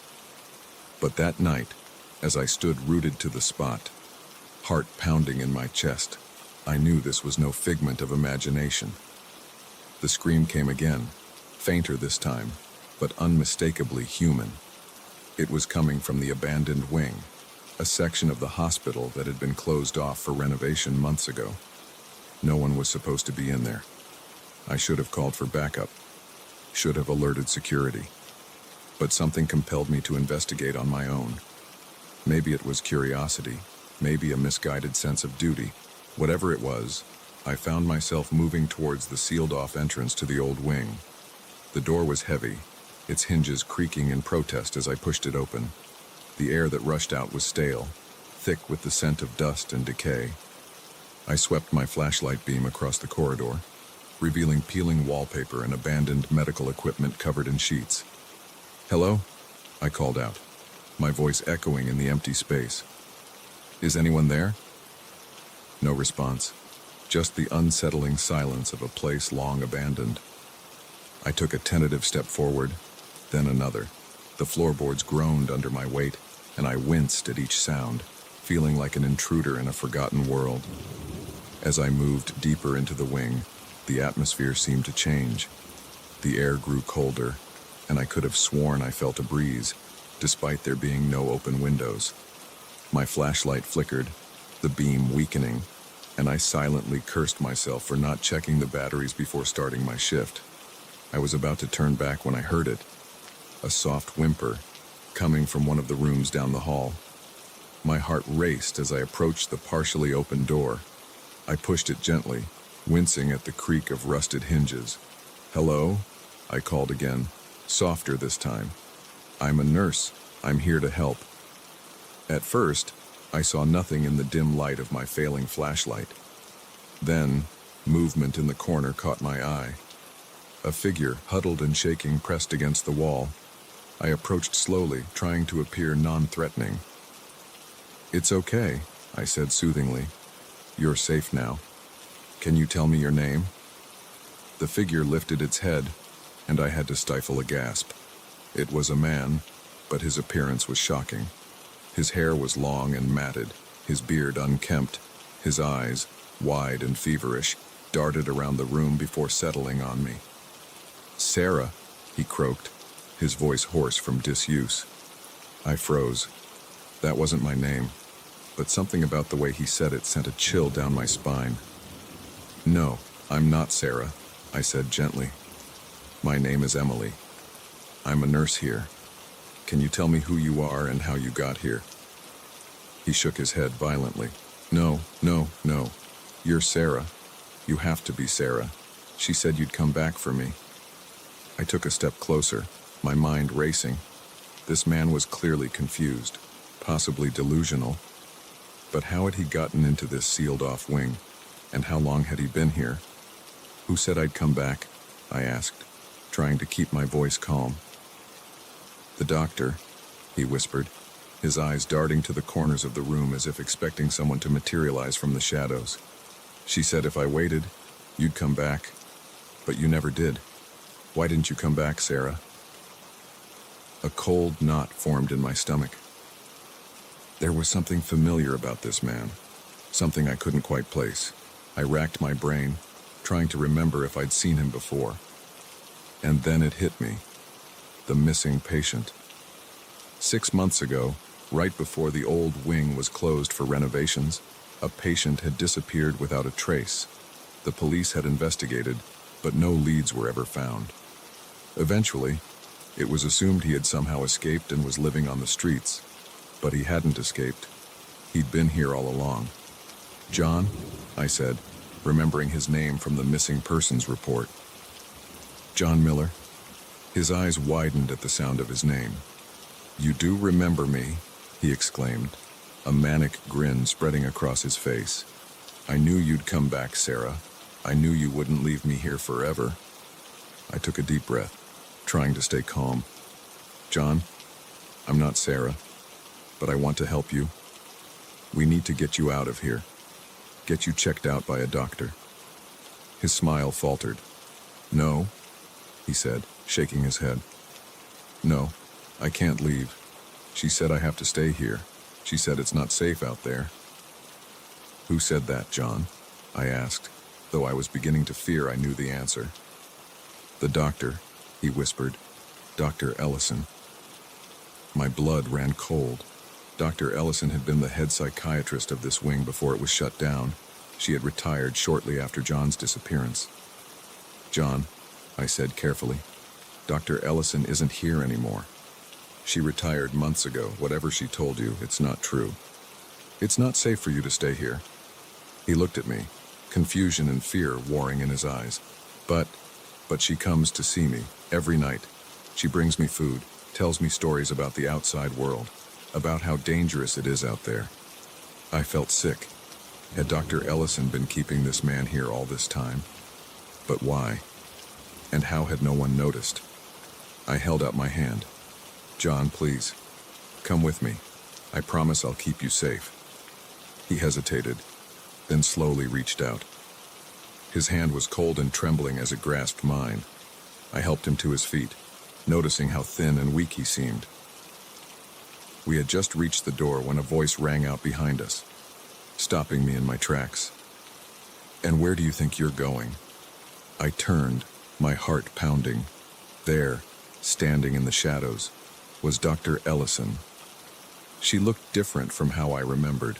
Her hair was wild, her eyes had a manic gleam, and her once pristine lab coat was stained and tattered. "Dr. Ellison," I said, trying to keep my voice steady. "What's going on here? Why is John still here?" She laughed, a high, unhinged sound that made the hairs on the back of my neck stand up. "Oh, you wouldn't understand. None of you ever understood. John is special. He sees the truth about this world. He knows what's really out there." I felt John's grip on my hand tighten. He was trembling, whether from fear or excitement, I couldn't tell. "Whatever you think you're doing, it's over," I said, trying to sound more confident than I felt. "I'm taking John out of here. He needs help." Dr. Ellison's face darkened. "I'm afraid I can't let you do that," she said, reaching into her pocket. The glint of metal made my heart stop. A scalpel. "John needs to stay here, where it's safe," she continued, her voice taking on a soothing, almost hypnotic quality. "And now that you've seen, you'll have to stay too. Don't worry, you'll understand soon enough. You'll see the truth, just like John does." She took a step forward, scalpel raised. I backed away, pulling John with me. My mind raced, searching for a way out of this nightmare. And then, like an answer to a prayer I hadn't realized I'd made, I heard voices in the hallway. The security guard, making his rounds. "Help!" I screamed, my voice echoing off the walls. "We're in here! Help us!" Dr. Ellison's eyes widened in panic. She lunged forward, but I was faster. I slammed the door shut, holding it closed with all my strength as she pounded on the other side. Footsteps pounded down the hallway, and suddenly there were other voices, other hands pulling us away from the door. In the chaos that followed, security subduing Dr. Ellison, paramedics checking on John, police asking questions, I felt like I was in a daze. As I watched John being gently led away, his eyes met mine one last time. There was fear there, yes, but also a glimmer of something else. Hope, maybe, or the first spark of a return to reality. I don't know what will happen now. There will be investigations, questions, probably lawsuits. But as I sit here, giving my statement to the police, I can't help but feel a mix of relief and lingering unease. Because now I know that sometimes the real monsters aren't the patients we're meant to fear. Sometimes they're the ones we're supposed to trust. And in a place like Oakwood, where the line between sanity and madness is often blurred, who's to say which side any of us are really on?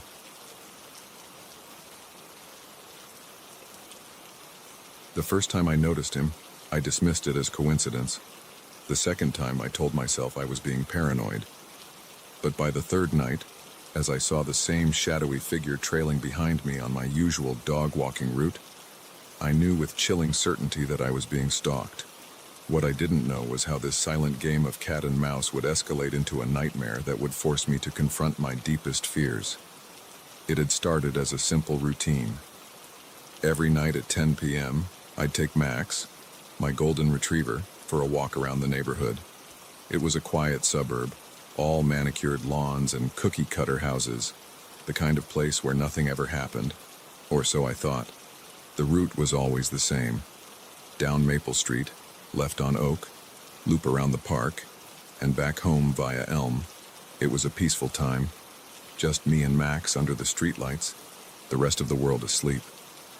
The first night I saw him, it was just a glimpse, a figure at the far end of the street, walking in the opposite direction.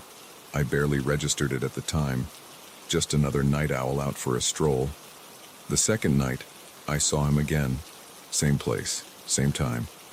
A coincidence, I told myself. Maybe he worked nights and this was his way of unwinding after a shift. But on the third night, when I saw him turn onto Oak Street just as Max and I rounded the corner, a tendril of unease began to curl in my stomach. I picked up my pace and tugging Max along.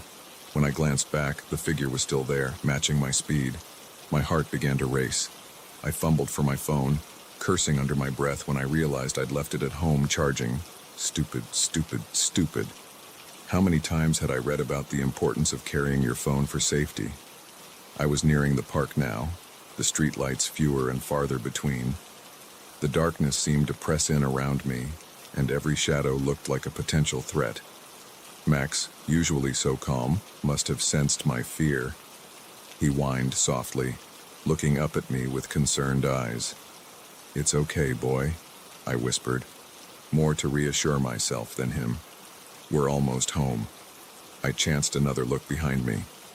The figure was closer now, close enough that I could make out some details. A man, tall and lean, dressed all in black. His face was hidden in the shadow of a baseball cap. Panic surged through me. I abandoned all pretense of calm and broke into a run. Max, startled by the sudden change, barked and ran alongside me. The sound echoed off the silent houses, but no lights came on. No one came to investigate. I could hear footsteps behind me now, quick and purposeful. He was running too, chasing me. The realization sent a fresh wave of terror through me. I veered off my usual route, cutting through someone's backyard in a desperate attempt to lose him. Max bounded ahead, leaping over a low fence. I scrambled after him, my jeans catching on the wood and tearing. I emerged onto an unfamiliar street, gasping for breath. For a moment I thought I'd lost him, but then I heard it. Footsteps, slower now but steady. He was still coming. I ran again, no longer caring about the direction, just needing to get away. Houses blurred past, all looking the same in the darkness. I was lost, I realized with growing horror, lost in my own neighborhood. A stitch was forming in my side and my lungs burned with each breath. I couldn't keep this up much longer. I needed help, needed to find somewhere safe. And then I saw it, a house with lights on. Someone was awake. Without hesitation, I sprinted up the driveway and pounded on the door. "Help!" I shouted, my voice hoarse with fear. "Please, someone help me." Seconds ticked by, each one feeling like an eternity. I could hear the footsteps getting closer. Max growled, positioning himself between me and the street. Just as I was about to give up hope, the porch light flicked on. The door opened, revealing a middle-aged woman in a bathrobe, her eyes wide with concern. "Please," I gasped. "There's someone chasing me. Can I come in?" She hesitated for just a moment before stepping aside. I rushed in, pulling Max with me, and she quickly closed and locked the door behind us. "What's going on?" she asked, reaching for her phone. "Should I call the police?" I nodded, still trying to catch my breath. As she dialed, I peered out the window, searching for any sign of my pursuer. The street outside was empty and still. The next hour passed in a blur. The police arrived, took my statement, and searched the area. They found no sign of the man I'd described, no evidence that anyone had been chasing me at all. "Are you sure you saw someone?" one of the officers asked, his tone skeptical. "It was dark after all. Maybe it was just shadows playing tricks on you." I wanted to scream in frustration. I knew what I'd seen, what I'd experienced, but doubt began to creep in. Had I overreacted? Imagined the whole thing. The kind woman who'd let me in, Susan, she'd introduced herself as, offered to let me stay the night. But I declined, suddenly desperate to be home, to be somewhere familiar. The police gave me a ride back to my house, checking inside before leaving me with a card and instructions to call if I saw anything suspicious. As their car pulled away, I locked the door behind me, double-checking every window. Sleep was impossible that night. I sat on the couch, Max's head in my lap, jumping at every sound. When morning finally came, I felt wrung out, exhausted in body and spirit. I called in sick to work, unable to face the outside world just yet. As the day wore on, I began to convince myself that I had overreacted. The stress of work, the darkness of night, it had all combined to make me see threats where there were none. But as evening approached, bringing with it the time for Max's walk, I felt the fear returning. The thought of stepping outside, of retracing those same streets, made my palms sweat and my heart race. For the first time in years, I skipped Max's walk. He whined at the door, confused by the break in routine, but I couldn't bring myself to leave the safety of the house.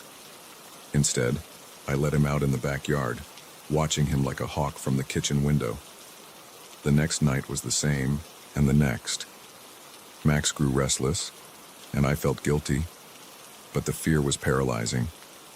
I told myself it was temporary, that I just needed a little time to get over the scare. A week passed, then two. I'd taken to working from home, ordering groceries for delivery. The only time I left the house was to let Max out in the yard, and even then, I was constantly on alert, scanning the fence line for any sign of movement. Friends called, wondering why I'd gone off the grid.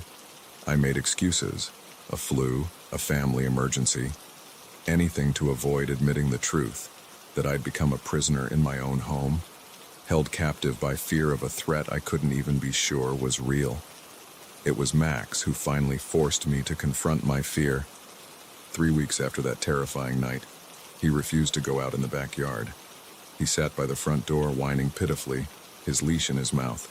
Those soulful brown eyes looked up at me, filled with a mixture of confusion and hope.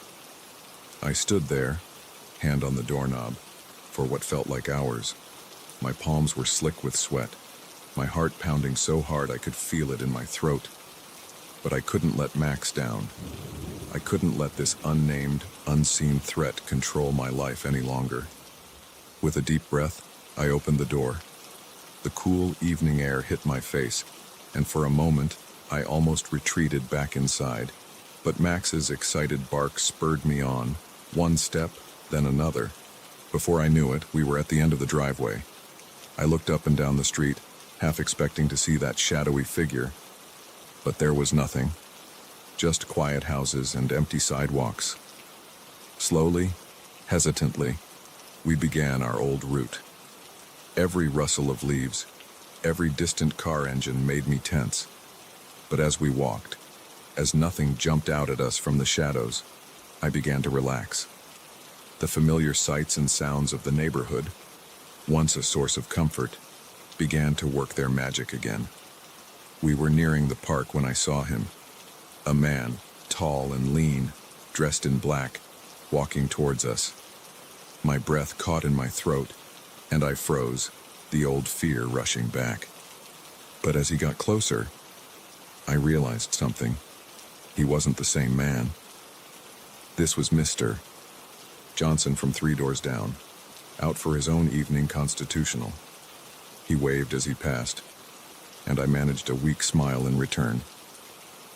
As Max and I completed our loop and headed home, I felt something shift inside me. The fear was still there, a low hum in the background, but it no longer controlled me. I had faced it, stepped out into the night despite it, and survived. I knew it wouldn't be easy. There would be other nights when the shadows seemed to move, when every sound would set my heart racing, but I also knew that I couldn't let fear win. I couldn't let one night of terror dictate the rest of my life. As I unlocked my front door, Max wagging happily beside me, I made a silent promise to myself. I would be cautious, yes, but I would also be brave. I would reclaim my life, my routine, my peace of mind. One step at a time, one walk at a time, until the night held no more terror for me than the day. After all, the greatest victory isn't never being afraid. It's being afraid and moving forward anyway. And tonight, for the first time in weeks, I had taken that first, crucial step forward. The pounding on my cabin door jolted me awake, my heart racing as lightning illuminated the room in brief, terrifying flashes. I never expected anyone to brave this storm, let alone come knocking in the dead of night. As I cautiously approached the door, I had no idea that opening it would plunge me into a nightmare that would challenge everything I thought I knew about trust and survival. I'd come to this remote cabin in the mountains to escape the chaos of city life, to find some peace and quiet. The irony wasn't lost on me as another crash of thunder shook the windows. I'd been here for a week, and this was the first real storm I'd seen. It was a doozy. Rain lashing against the roof like it was trying to tear the place apart. The pounding came again, more urgent this time. "Hello," a voice called out, barely audible over the howling wind. "Please, is anyone there? I need help." I hesitated, my hand on the doorknob. Every horror movie I'd ever seen flashed through my mind. But I couldn't just leave someone out there in this weather, could I? Taking a deep breath, I opened the door.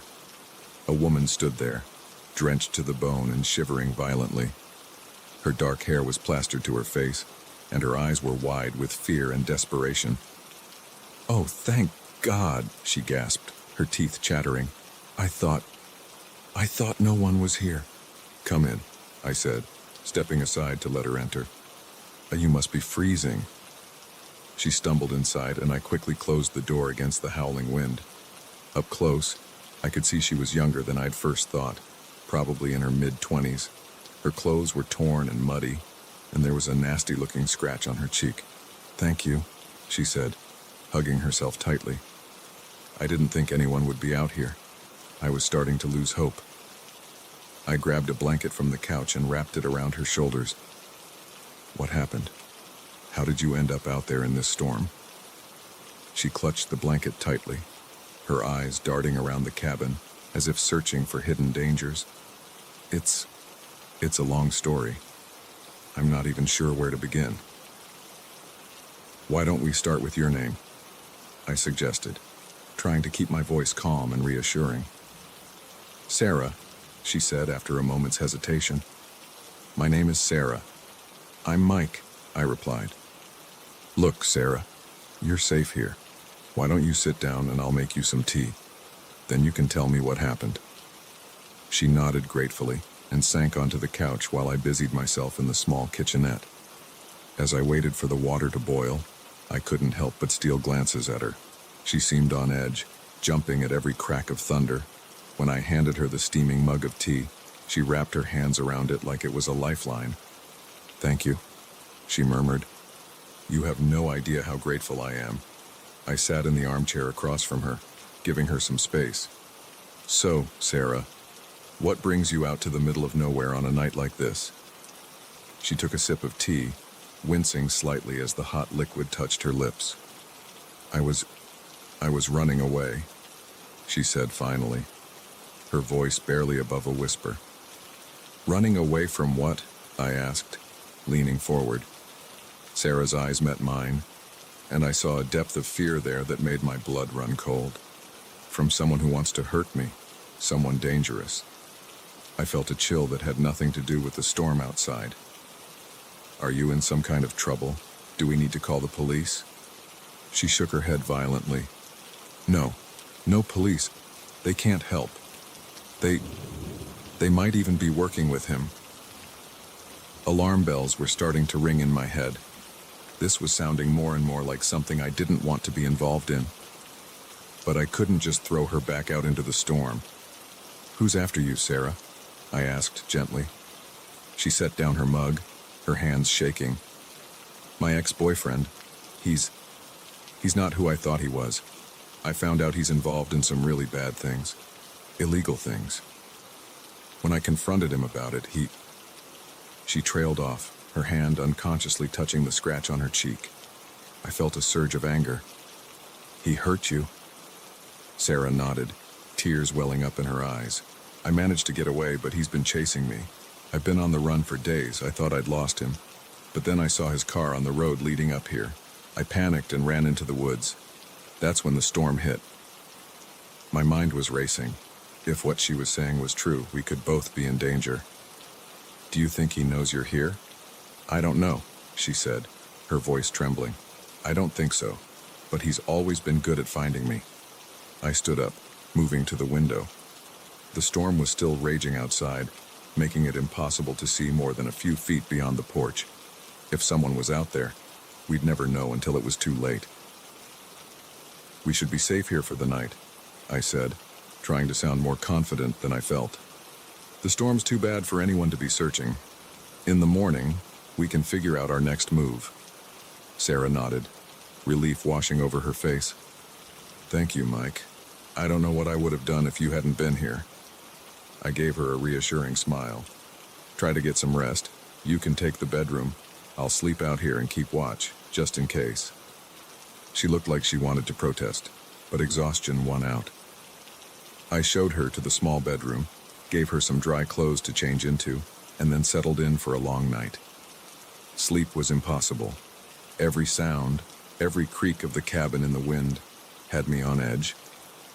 I kept replaying Sarah's story in my mind, trying to make sense of it all. Part of me wanted to believe her completely, to be the hero who saves the damsel in distress. But another part, a more cautious part, whispered doubts. As the night wore on and the storm began to subside, those doubts grew louder. There were inconsistencies in her story that I couldn't ignore. The scratch on her cheek looked older than a few days, and if she had been running through the woods, why weren't her shoes muddy?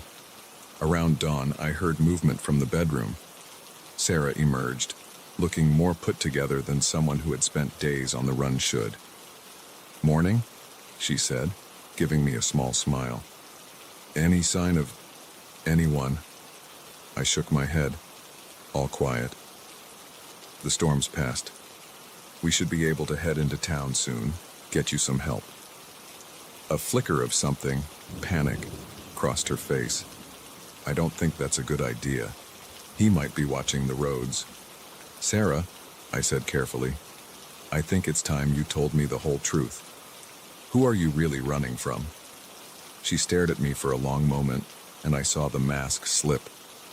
The fear in her eyes was replaced by something colder, more calculating. "You're smarter than you look," she said, her voice losing its tremor. "Most men are too busy playing the hero to ask questions." I tensed, suddenly very aware of how isolated we were. "What's really going on here?" Sarah sighed, running a hand through her hair. "The truth, I'm not running from anyone. I'm hiding something valuable, and I needed a place to lay low until the heat dies down." My mind reeled. "So everything you told me last night was a lie?" "Not everything," she said with a shrug. "My ex-boyfriend is looking for me, but he's not the dangerous one in this scenario." I heard a car engine in the distance, growing closer. Sarah's head snapped towards the sound, a grin spreading across her face. "That'll be my ride," she said. "Thanks for the hospitality, Mike. You've been a real lifesaver." Before I could react, she was out the door, sprinting towards a black SUV that had just pulled up.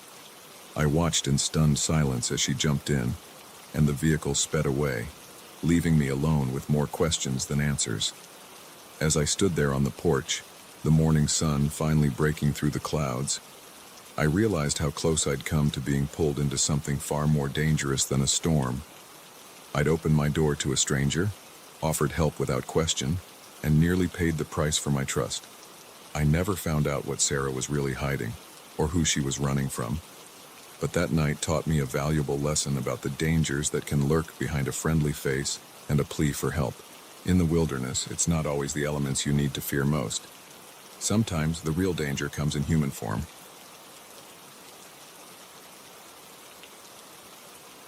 The flickering monitor was the first sign that something was terribly wrong. As an IT technician working late, I was used to dealing with computer glitches, but the strange network activity coming from an abandoned floor of our office building sent chills down my spine. Little did I know, my curiosity would lead me into a web of danger that would test the limits of my courage and tech skills. It was well past midnight, and the office was eerily quiet. Most of my colleagues had long since gone home, leaving me alone with the soft hum of servers and the glow of computer screens. I'd stayed late to run some system updates, a tedious but necessary task that was best done when network traffic was low. That's when I noticed it, an unusual spike in data transfer on our network monitoring dashboard. At first, I thought it might be a glitch in the system, but as I dug deeper, I realized the traffic was coming from the 14th floor, a floor that had been vacant for months, awaiting renovations. My first instinct was to call security, but something held me back. Maybe it was professional curiosity, or perhaps a misguided sense of responsibility.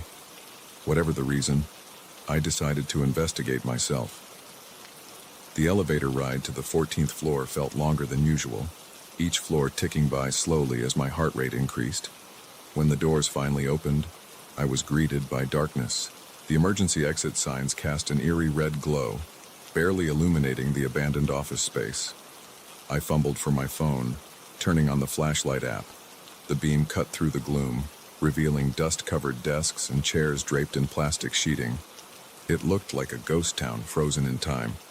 As I moved deeper into the floor, I strained my ears for any sound. At first, there was nothing but the faint hum of the building's HVAC system, but then I heard it, a soft whirring noise, like multiple computers running simultaneously. Following the sound, I found myself in front of a conference room. Light seeped out from under the door, a stark contrast to the darkness surrounding it. My hand hesitated on the doorknob. Every instinct told me to turn back, to call security, and let them handle this. But curiosity won out. I pushed the door open slowly, and what I saw inside made my jaw drop.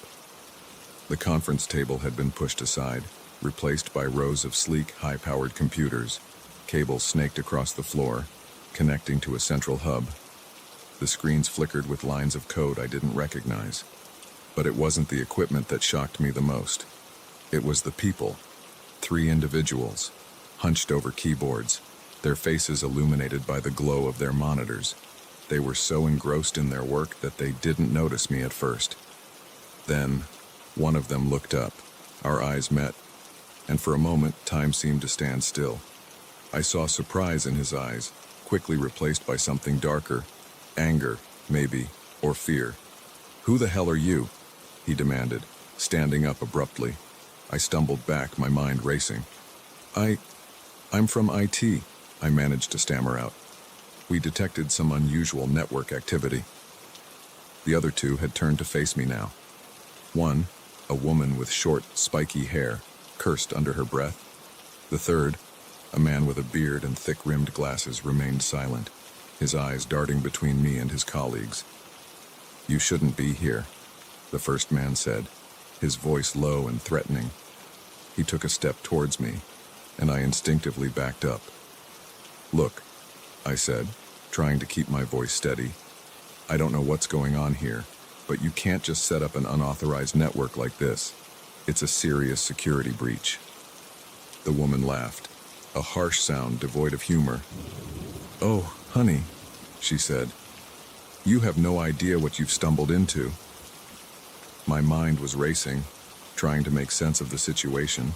Were they corporate spies, hackers, some kind of cyber terrorists? Whatever they were, I knew I was in way over my head.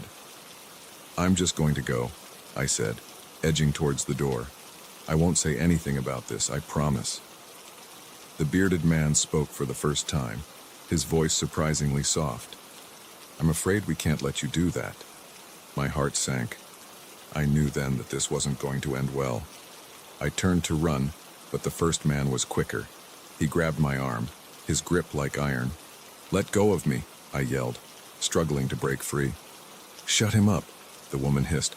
"Someone might hear." I opened my mouth to scream, but a hand clamped over it, muffling my cries.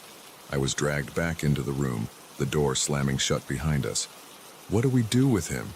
the bearded man asked, his calm demeanor at odds with the situation. The first man, still holding me tightly, growled, "We can't let him go. He's seen too much." Fear coursed through me. Were they going to kill me? Over what? Some computers and code I didn't even understand? The woman approached me, her eyes narrowed. "Maybe we can use him," she mused. "He's it, after all. He might be useful." I shook my head frantically, trying to convey that I wanted no part in whatever they were doing. "It's too risky," the first man argued. "We should just get rid of him and move our operation." The bearded man sighed. "Let's at least find out what he knows first." He nodded to the man holding me, who reluctantly removed his hand from my mouth. I gasped for air, my mind whirling. I needed to say something, anything, to convince them not to hurt me. "Look," I said, my voice shaky. "I don't know what you're doing here, and I don't want to know. Just let me go, and I swear I won't tell anyone about this." The woman laughed again.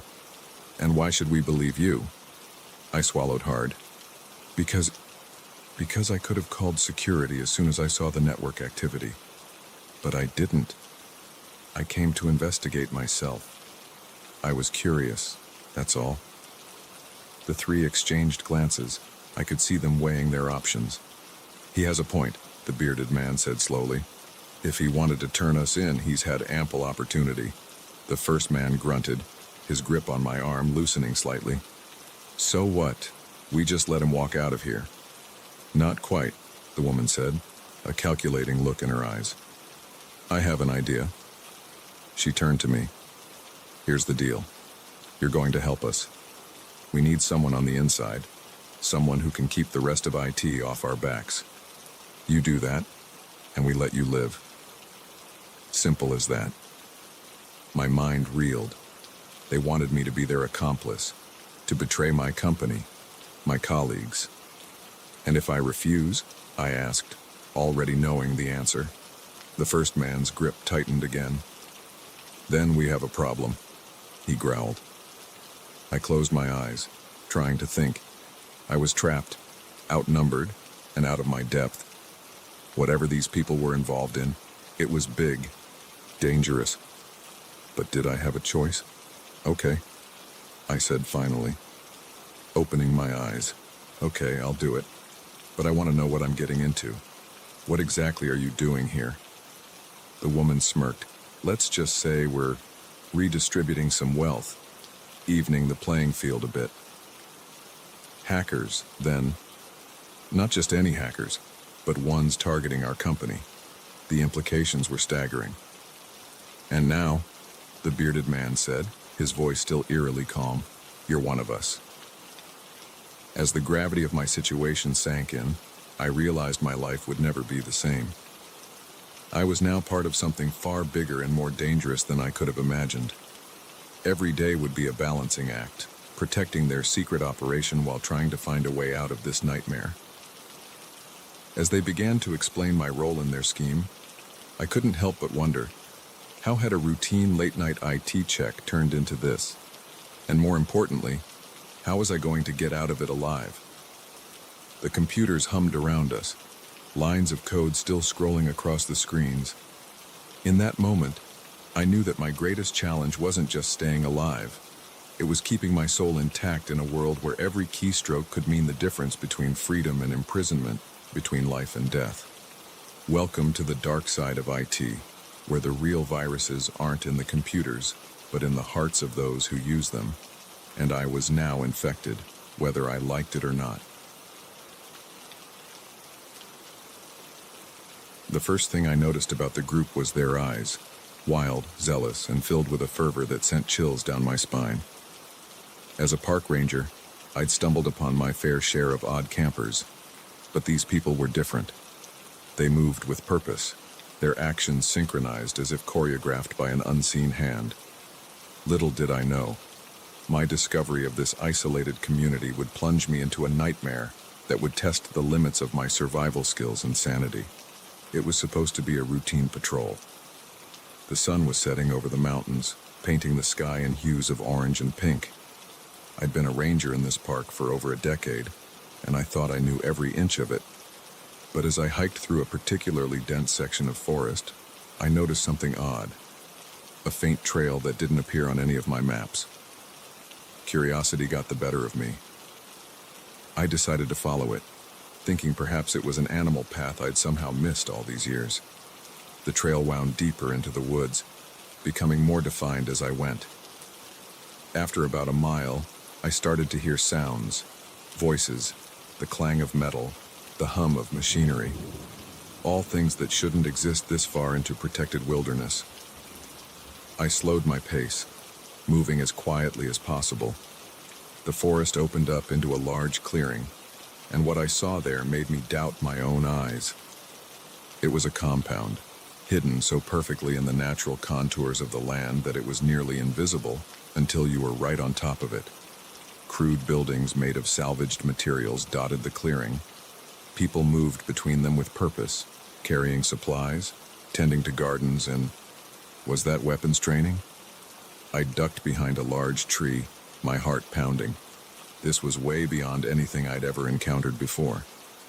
As I watched, trying to make sense of what I was seeing, a group emerged from the largest building. They were led by a tall man with a wild beard and piercing blue eyes. Even from a distance, I could feel the authority he exuded. The others deferred to him, hanging on his every word. I strained to hear what they were saying, but they were too far away. Their body language, however, told a story of its own. There was an intensity to their interactions, a sense of urgency that set my nerves on edge. I knew I should leave, report what I'd found to my superiors, but something held me there, a mix of fascination and dread. I had to know more. As the sun dipped below the horizon, the compound came alive with activity. Fires were lit, casting long shadows across the clearing. The group gathered around the largest fire, and the bearded man began to speak. His voice carried on the night air, filled with passion and conviction. "Brothers and sisters," he intoned, "the time is drawing near. The signs are all around us. The world outside these woods is crumbling, but we will survive. We will thrive. And when the dust settles, we will emerge to rebuild society as it should be." A chill ran down my spine. This wasn't just some off-the-grid community. This was something far more dangerous. I began to back away slowly, intent on making my escape. But in my haste, I stepped on a dry branch. The crack echoed through the forest like a gunshot. Every head in the clearing turned in my direction. For a moment, time seemed to stand still. Then, chaos erupted. "Intruder!" someone shouted. "Secure the perimeter!" I didn't wait to see what would happen next. I turned and ran, crashing through the underbrush with no regard for stealth. Behind me, I could hear shouts and the sound of pursuit. My ranger training kicked in. I knew these woods better than they did, and I used every trick I knew to throw them off my trail. I crossed streams, doubled back on my own tracks, and used the dense foliage to my advantage. After what felt like hours, the sounds of pursuit faded. I slumped against a tree, gasping for breath. My mind was reeling, trying to process what I'd seen. Who were these people? What were they preparing for? As my breathing steadied, I realized I had a decision to make. I could try to find my way back to Ranger Station and report what I'd found. But would anyone believe me? And even if they did, by the time any official action was taken, the group might be long gone. The other option was to go back, to try and gather more information. It was risky, possibly suicidal. But something told me that this group was a threat that couldn't be ignored. Against my better judgment, I decided to return to the compound. This time, I'd be more careful. I spent the next few days observing from a distance, using all my wilderness skills to stay hidden. What I saw chilled me to the bone. The group was indeed preparing for something, stockpiling supplies and weapons. They ran drills, practiced combat scenarios, and pored over maps of the surrounding area. But it was the indoctrination that disturbed me the most. I watched as new recruits were brought in, usually young and vulnerable looking. They were subjected to long sessions with the bearded leader, emerging with that same zealous look in their eyes. On the third night, I overheard a conversation that made my blood run cold. The bearded man was speaking to his lieutenants, outlining their plans. "The first strike will be against the ranger station," he said. "We'll take control of communications, cut off access to the park. Then we move on the nearby towns. By the time the outside world realizes what's happening, it'll be too late." I'd heard enough. This wasn't just some fringe group preparing for doomsday. They were planning an actual attack, and soon, I had to warn someone. I began to make my way back through the forest, my mind racing with plans. But in my haste, I made a fatal mistake. I took a route too close to one of their patrol paths. A shout went up, and suddenly I was running for my life again. But this time they were prepared. They herded me, using their knowledge of the land to cut off my escape routes. I found myself being driven back towards the compound. As I burst into the clearing, I was immediately surrounded.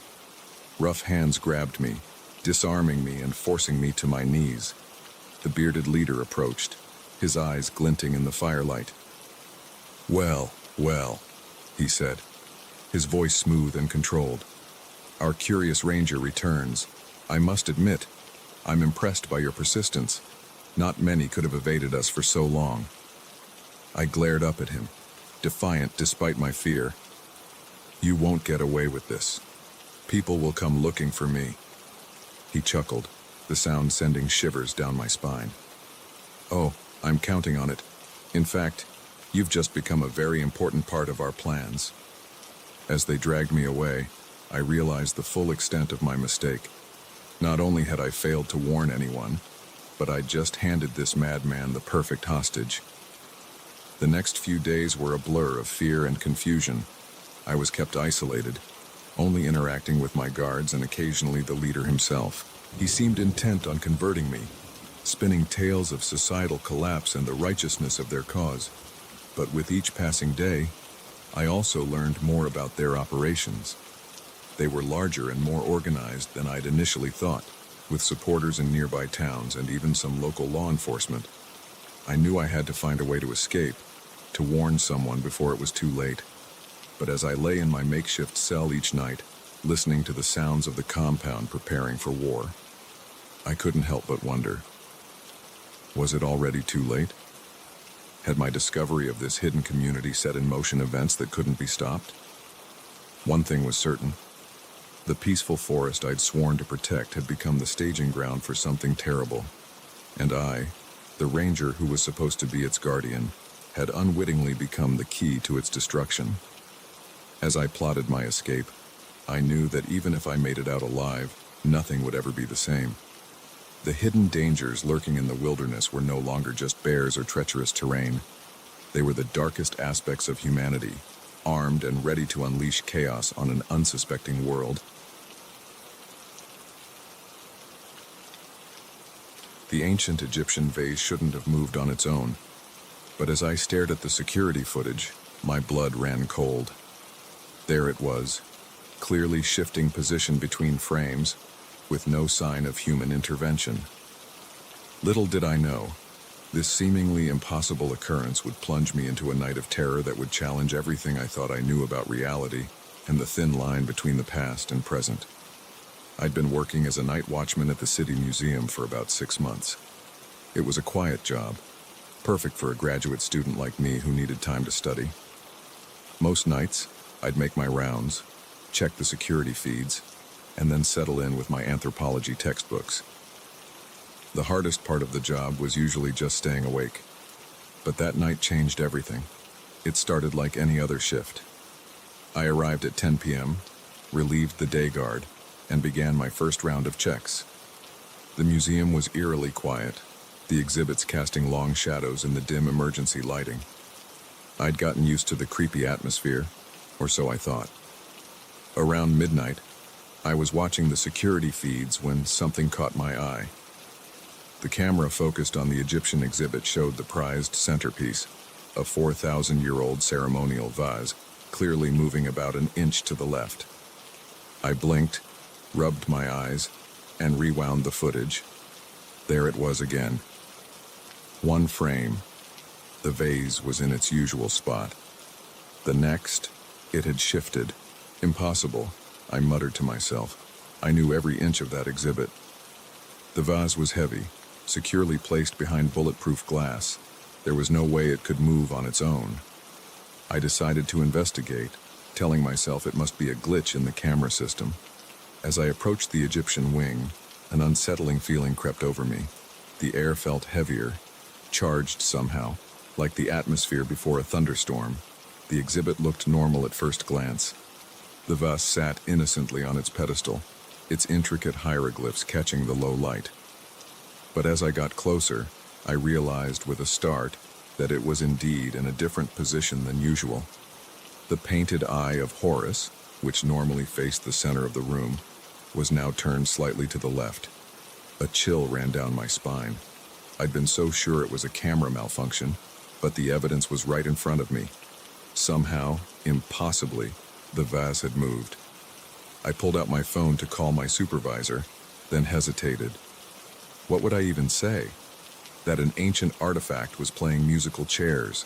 I'd sound insane. As I stood there debating what to do, I heard it. A soft scraping sound coming from behind me. I whirled around, my heart pounding. The jackal-headed statue of Anubis, which stood in the corner of the exhibit, had turned its head. Its obsidian eyes seemed to stare right at me.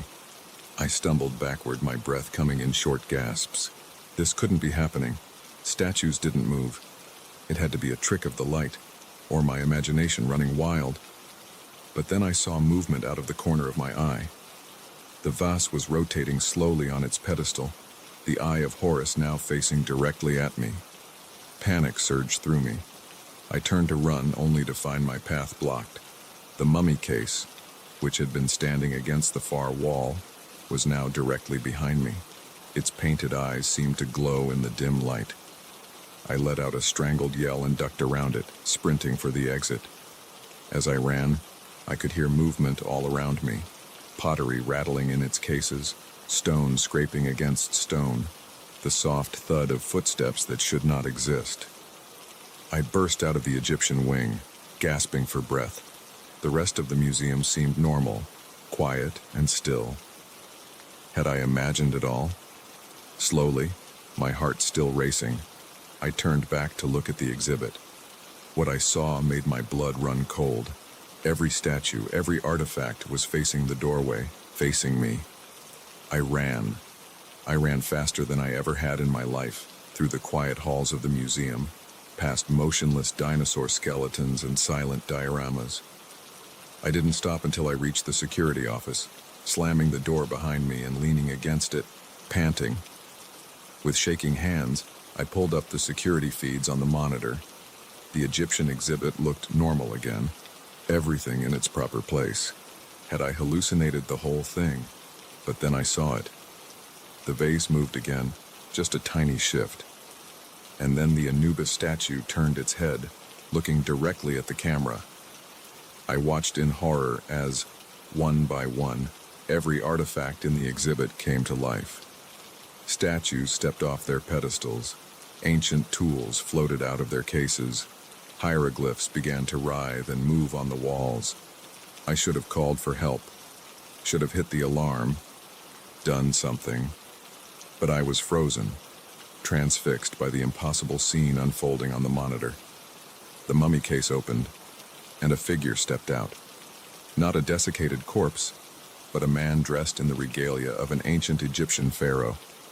He surveyed the room, nodding in satisfaction, then looked directly at the camera. At me.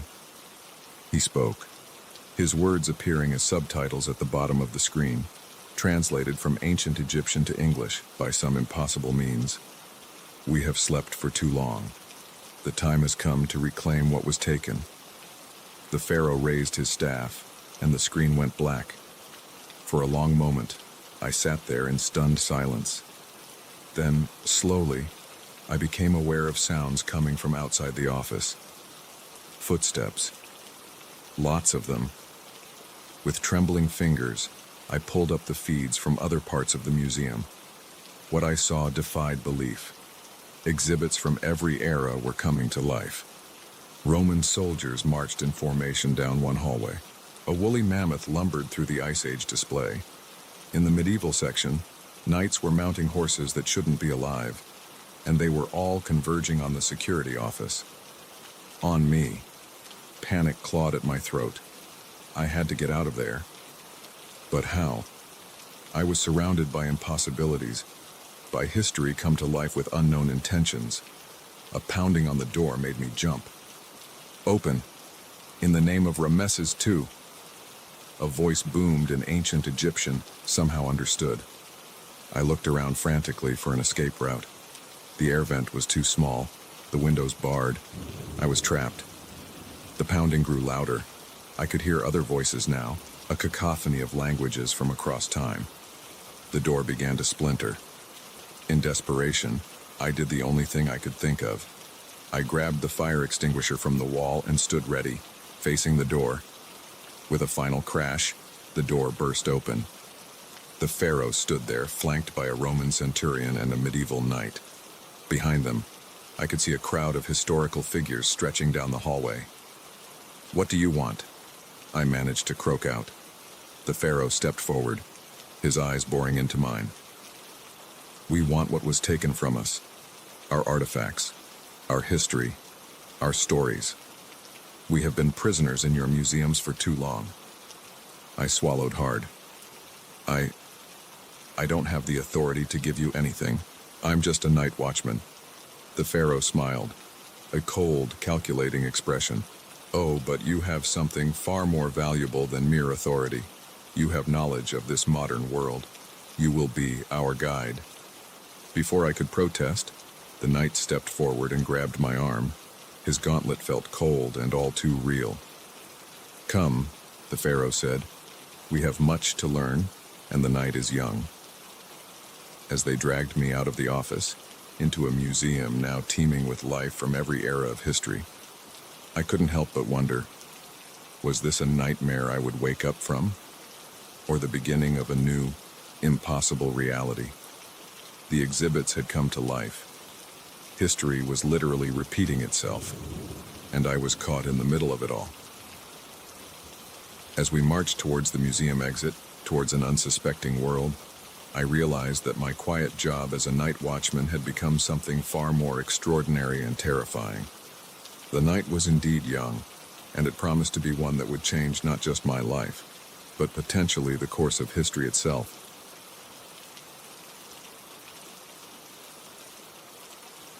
The lighthouse beam cut through the darkness, a futile attempt to pierce the wall of rain and wind that battered the coast. I squinted into the tempest, my knuckles white on the railing, searching for any sign of life in the churning waters below. That's when I saw him, a lone figure clinging to a piece of driftwood, waving frantically. In that moment, I had no idea that my act of mercy would unleash a nightmare that would haunt me for years to come. I've been the keeper of this lighthouse for over a decade. It's a solitary life, but one I've come to appreciate. The rhythmic flash of the light, the constant moan of the foghorn, they've become as much a part of me as my own heartbeat. But nothing in all my years here could have prepared me for that night. The storm had been raging for hours, one of the worst I'd seen in years. I'd already helped guide 2 fishing boats to safety, their captains no doubt thanking whatever god they believed in for the beacon of my light. But as midnight approached and the storm showed no signs of abating, I feared the worst was yet to come. That's when I spotted him. At first, I thought my eyes were playing tricks on me. Surely no one could survive in those waters. But there he was, a dark speck against the foaming waves, arms flailing in desperate plea for help. I didn't hesitate. I grabbed my emergency kit and rain gear and raced down the spiral staircase of the lighthouse. The wind nearly knocked me off my feet as I burst out the door, but I pushed forward. The rocky path down to the small cove was treacherous in the best of conditions. In this storm, it was nearly suicidal. By the time I reached the water's edge, my lungs were burning and my clothes were soaked through. I could barely make out the man now, the waves threatening to swallow him at any moment. I waded in, the icy water shocking my system. "Hold on," I shouted, my voice barely audible over the roar of the storm. "I'm coming." I swam with all my might, fighting against the current that threatened to dash me against the rocks. As I got closer, I could see the man more clearly. He was younger than I expected, with dark hair plastered to his forehead and eyes wide with fear and exhaustion. With one final push, I reached him, grabbing onto the piece of driftwood he clung to. "I've got you," I gasped, struggling to keep both our heads above water. "Let's get you to shore." The swim back was even harder, weighed down as I was, but adrenaline and determination pushed me forward. Finally, my feet touched the bottom, and I half-dragged, half-carried the man onto the beach. We collapsed onto the wet sand, both of us gasping for air. "Thank you," the man wheezed between breaths. "I thought I was done for." "Let's get you inside," I said, helping him to his feet. "And you need to warm up." The climb back to the lighthouse was slow and arduous. The man leaned heavily on me, his strength clearly spent. By the time we made it inside, we were both shaking from cold and exertion. I sat him down by the small stove in my living quarters, wrapping him in every blanket I could find. As I busied myself making hot tea, I studied him more closely. Despite his ordeal, there was something about him that put me on edge. His eyes darted around the room, taking in every detail with an intensity that seemed out of place for someone who'd just cheated death. "I'm John," I said, handing him a steaming mug. "What's your name?" He hesitated for a moment before answering. "Tom," he said. "Tom Harris." "Well, Tom, how did you end up out there? Was there a shipwreck?" Tom's hands tightened around the mug. "Something like that," he muttered. "It's all a bit of a blur." I nodded, not wanting to push him too hard. "You're safe now. We can sort everything out in the morning." As I turned to check on the lighthouse beam, I caught a glimpse of something that made my blood run cold. Peeking out from under Tom's sleeve was a tattoo, a distinctive design I recognized from wanted posters I'd seen in town. This man wasn't a shipwreck victim. He was an escaped convict. My mind raced. What should I do? I was miles from the nearest town with no way to call for help. The storm was still raging outside, making any attempt to leave impossible. I was trapped here with a potentially dangerous criminal. I tried to keep my voice steady as I turned back to Tom.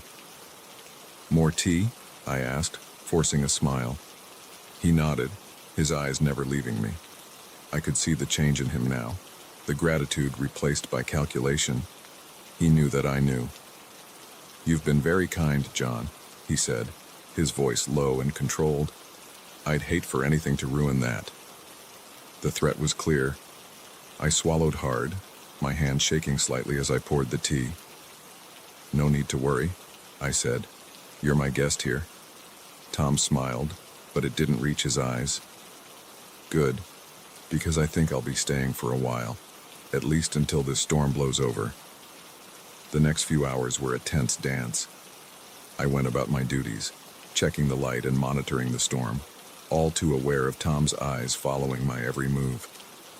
He asked questions about the lighthouse, about how often ships passed by, about my communication with the mainland. I answered as vaguely as I could, my mind working overtime to find a way out of this situation. As dawn approached and the storm began to subside, I knew I had to act. Tom had dozed off in the chair, lulled by warmth and exhaustion. This might be my only chance. I crept towards the door, planning to make a run for it. But as my hand touched the knob, a floorboard creaked beneath my feet. Tom's eyes snapped open. In an instant, he was on his feet, all pretense of weakness gone. Going somewhere, he growled. I backed away, my hands raised. Just checking the weather. I lied. He advanced on me, his face twisted with anger and desperation. I can't let you leave, he said. I've come too far to be caught now. I felt the wall against my back. There was nowhere left to go. Tom reached into his pocket, pulling out a jagged piece of metal, a makeshift weapon he must have had hidden on him. I'm sorry, John, he said, raising the weapon. You seem like a decent guy, but I can't take any chances. In that moment, time seemed to slow down. I saw the glint of metal as it arced towards me. I saw the storm-tossed sea through the window behind Tom, and I saw my chance. With a sudden burst of energy, I ducked under Tom's arm and tackled him. We crashed into the window, the old glass shattering under our combined weight. For a terrifying moment, we teetered on the edge, the drop to the rocks below yawning before us. Then, we were falling. The world spun around us as we plummeted towards the water. I felt the impact knock the breath from my lungs, the icy sea closing over my head. I fought my way to the surface, gasping for air. Tom was a few feet away, struggling to stay afloat. The current was pulling us both towards the rocks. In that moment, I had a choice to make. I could try to save him again, risking my own life in the process. Or I could save myself, leaving him to the mercy of the sea. The keeper in me, the part that had rushed out into the storm to save a stranger, wanted to help. But the man who had just been attacked, who had seen the darkness in Tom's eyes, knew better. I turned and swam for shore, each stroke carrying me further from the man I had rescued and the nightmare he had brought to my doorstep. As I pulled myself onto the rocks, I heard a final, desperate cry, then silence. I looked back at the churning water, but there was no sign of Tom. The sea had claimed him, washing away the danger he posed. But as I climbed the path back to the lighthouse, I knew that the memory of that night would stay with me forever. The light still turns, warning ships away from the treacherous coast. But now it serves as a reminder to me as well. A reminder that sometimes the most dangerous storms are the ones we invite into our lives, and that not everyone who reaches out for help has good intentions. As I resume my duties, watching the horizon for ships in need, I can't help but wonder, when the next cry for help comes, will I answer? Or will the memory of Tom and the night that almost cost me everything hold me back? Only time will tell. For now, I keep my vigil, a solitary guardian against the darkness, both natural and human. The first sign of trouble was a gunshot echoing through the forest, shattering the tranquil dawn. As a wildlife photographer, I was used to the sounds of nature, but this blast of human violence sent a chill down my spine. Little did I know, my passion for capturing the beauty of the wild was about to plunge me into a deadly game of cat and mouse with ruthless poachers. I'd been camping in this remote section of the national park for 3 days, hoping to photograph the elusive snow leopard. The park rangers had warned me about increased poaching activity, but I'd brushed off their concerns. After all, I was here for photos, not confrontation. As the gunshot's echo faded, I grabbed my camera and crept towards the sound. My heart raced, torn between the instinct to flee and the journalist's urge to document. The thick underbrush made progress slow, but I moved as quietly as possible, years of tracking animals serving me well. After about 10 minutes, I heard voices. Rough, angry whispers in a language I didn't recognize. I dropped to my stomach, crawling the last few yards to the edge of a small clearing. What I saw there made my blood run cold. 3 men stood over the body of a magnificent tiger. Its orange and black coat was stained red, lifeless eyes staring at nothing. One man held a rifle, while the others worked quickly to remove the animal's valuable parts, teeth, claws, and skin. I raised my camera with trembling hands, the long lens allowing me to capture clear images of the poachers' faces. Evidence, I told myself. Something to bring these monsters to justice. The shutter's soft click sounded deafening in the quiet forest. One of the men's heads snapped up, eyes scanning the tree line. I held my breath, willing myself to be invisible. For a heart-stopping moment, I thought he was looking right at me. Then his gaze moved on, and I let out a silent sigh of relief. But I knew I couldn't stay.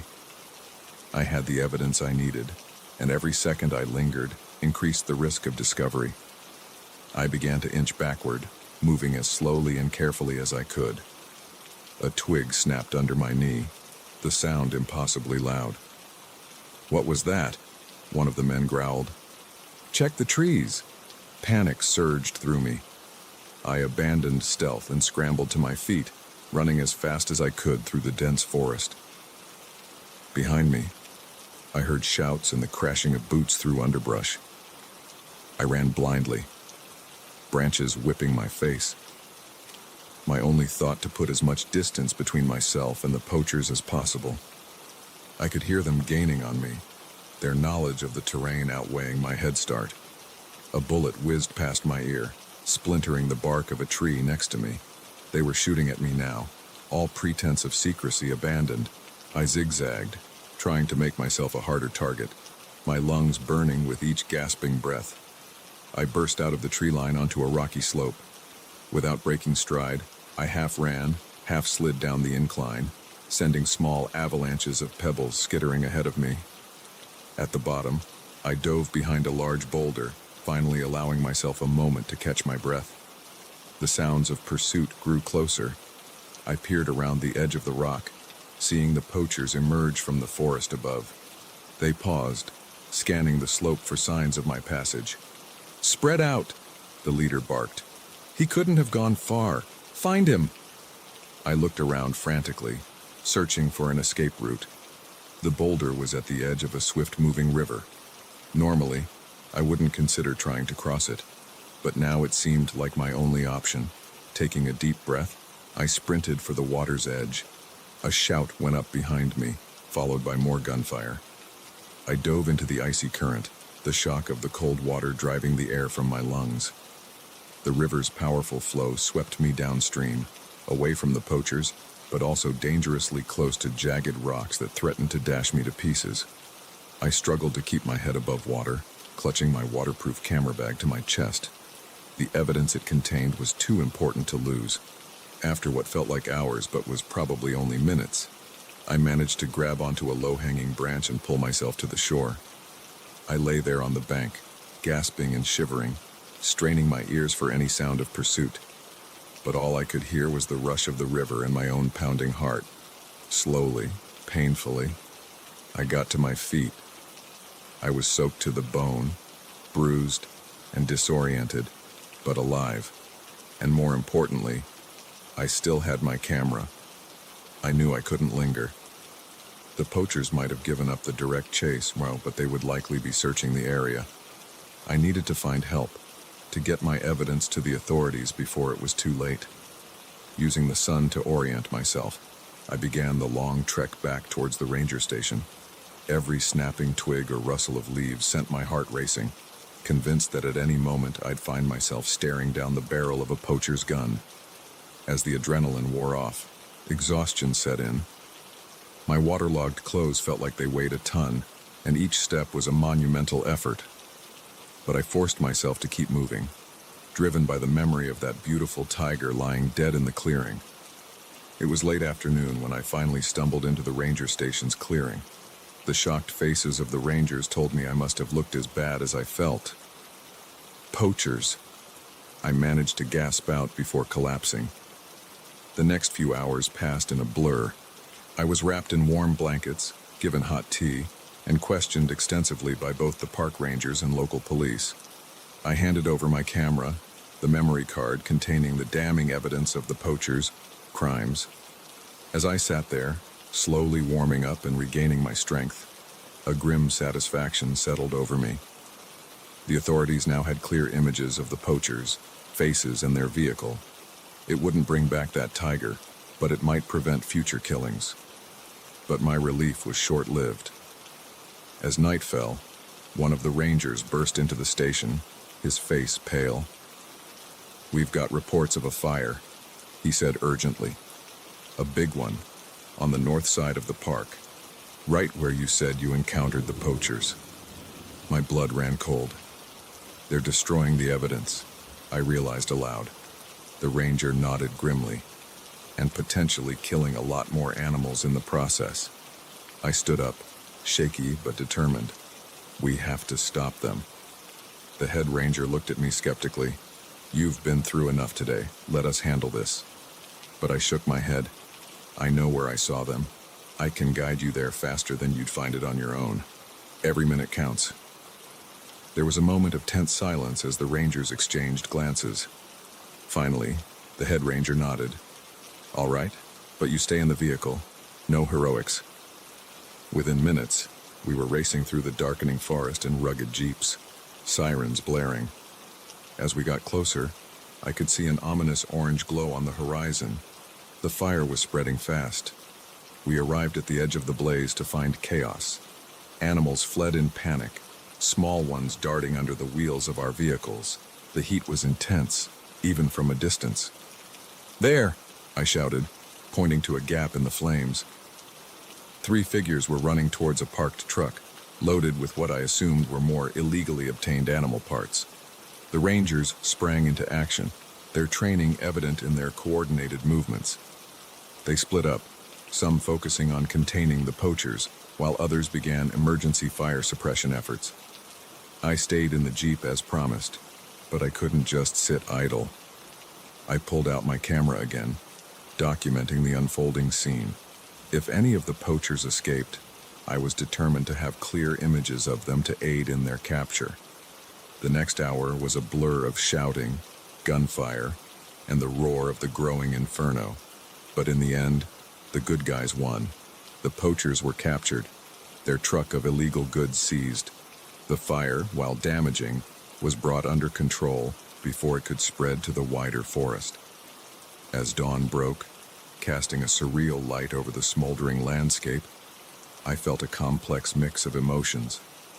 Horror at the destruction, grief for the animals lost, but also a fierce pride in having played a part in bringing these criminals to justice. One of the rangers approached me, a tired smile on his soot-stained face. "Your photos were the key," he said. "Without them, we might never have caught these guys. You did good, photographer." I nodded, too exhausted for words. As I watched the poachers being led away in handcuffs, I realized my relationship with this forest had fundamentally changed. I had come seeking beauty, seeking to capture the majesty of nature through my lens. Instead, I had been thrust into the ugly reality of the threats facing these magnificent creatures. But as I raised my camera one last time, focusing on a pair of deer emerging cautiously from the undamaged part of the forest, I knew I had found a new purpose. My photos would no longer just showcase nature's beauty. They would serve as a record, a warning, and a call to action. The forest had shown me its darkest side, but in doing so, it had also revealed the depth of my commitment to protecting it. As I clicked the shutter, capturing new life emerging from the ashes of destruction, I silently vowed to use my skills not just to document the wild, but to defend it.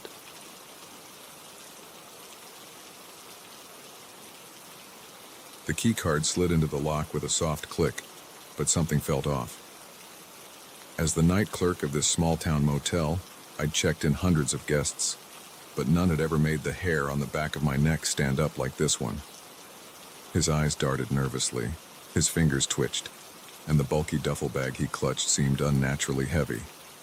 Little did I know, my gut feeling was about to plunge me into a night of terror that would change my life forever. I've been working the night shift at the Pinewood Motel for about 3 years now. It's not glamorous, but it pays the bills and gives me plenty of quiet time to work on my novel.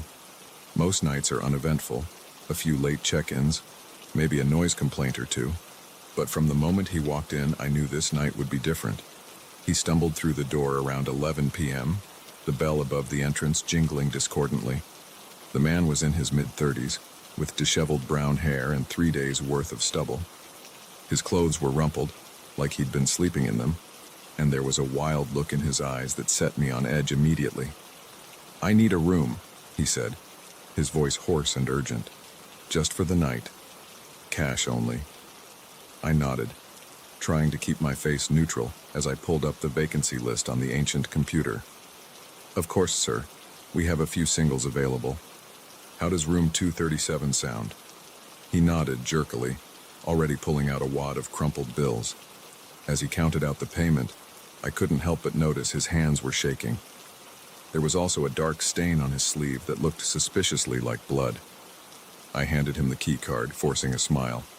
"Enjoy your stay, Mr. Smith," he said quickly.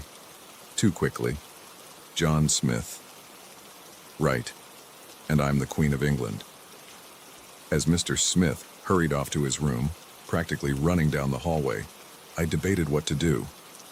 My instincts were screaming that something was very wrong here. But what could I do? Call the police because a guest seemed nervous. They'd laughed me off the phone. I tried to distract myself with paperwork, but my eyes kept drifting to the security monitor that showed the parking lot. About an hour after checking in, I saw Mr. Smith emerge from his room, looking around furtively before hurrying to his car. He opened the trunk and pulled out another duffel bag, this one even larger than the first. My curiosity got the better of me. I switched the monitor to the hallway camera just in time to see him struggling with the heavy bag, finally managing to drag it into his room. What on earth was in those bags? My mind conjured up all sorts of possibilities, each more sinister than the last. Drugs, weapons, or something even worse. I knew I should mind my own business. It wasn't my job to play detective, but I couldn't shake the feeling that if I didn't do something, I'd regret it for the rest of my life. Taking a deep breath, I made a decision. I'd do a quick welfare check. Knock on the door, make up some excuse about a plumbing issue, just to get a look inside the room. If everything seemed normal, I'd let it go. If not, well, I'd cross that bridge when I came to it. The walk down the hallway to room 237 felt like the longest of my life. Each step seemed to echo loudly, and I was sure my pounding heart could be heard through the thin walls.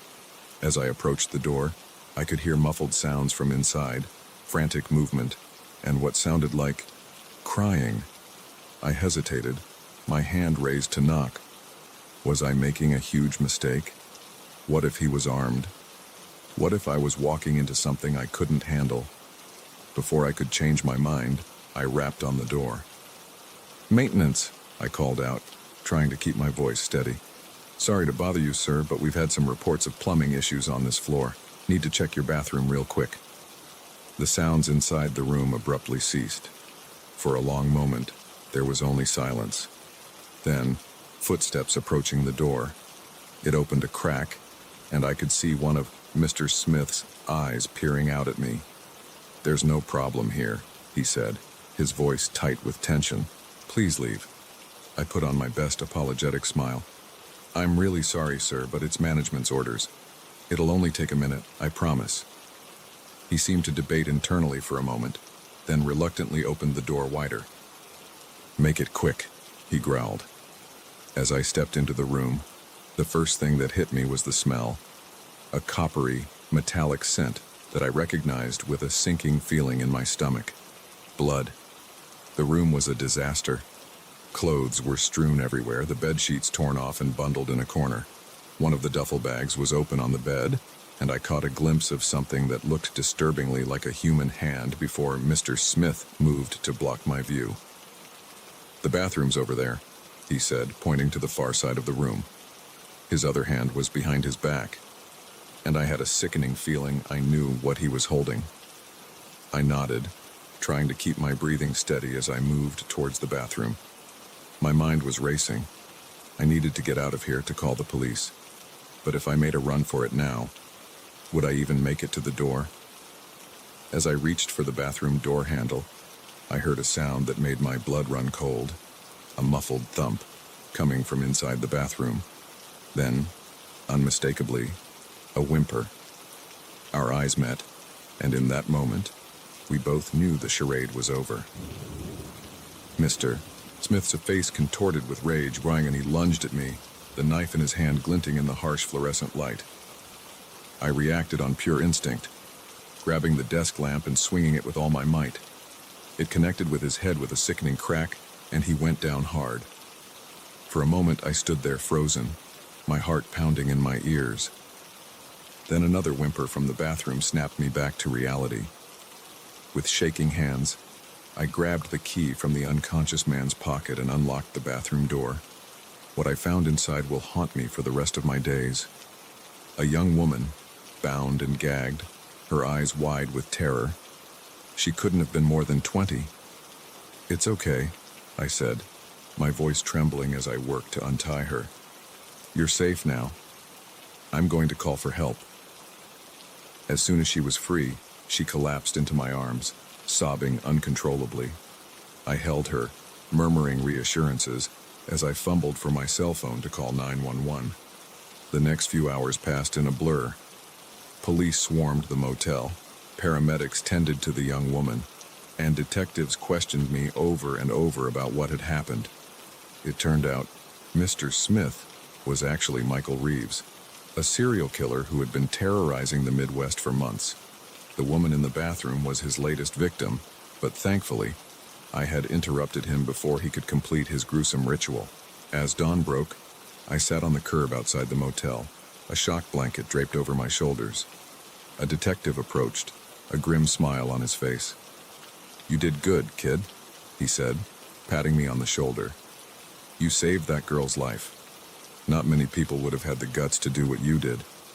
I nodded numbly, still trying to process everything that had happened. Part of me wished I had just minded my own business, gone about my night like any other.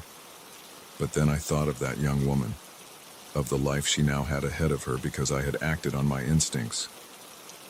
As the police cars began to pull away and the first curious onlookers started to gather, I knew my quiet life as a night clerk was over. There would be statements to give, maybe even a trial to testify at. My name would be in the papers, my face on the local news. But as I watched the young woman being helped into an ambulance, her eyes meeting mine with a look of profound gratitude, I knew I wouldn't change a thing. Sometimes, the most important moments of our lives come when we least expect them, in the quiet hours of the night when the rest of the world is asleep. I may have checked in a killer that night, but in doing so, I had discovered a strength in myself I never knew existed. And as I finally allowed the exhaustion to overtake me, I realized that my uneventful nights at the Pinewood Motel were a small price to pay for the knowledge that I had made a difference, that I had saved a life. The next time my instincts tell me something's off, you can bet I'll be listening. Because sometimes being nosy isn't just about satisfying curiosity. Sometimes it's about being the hero someone desperately needs.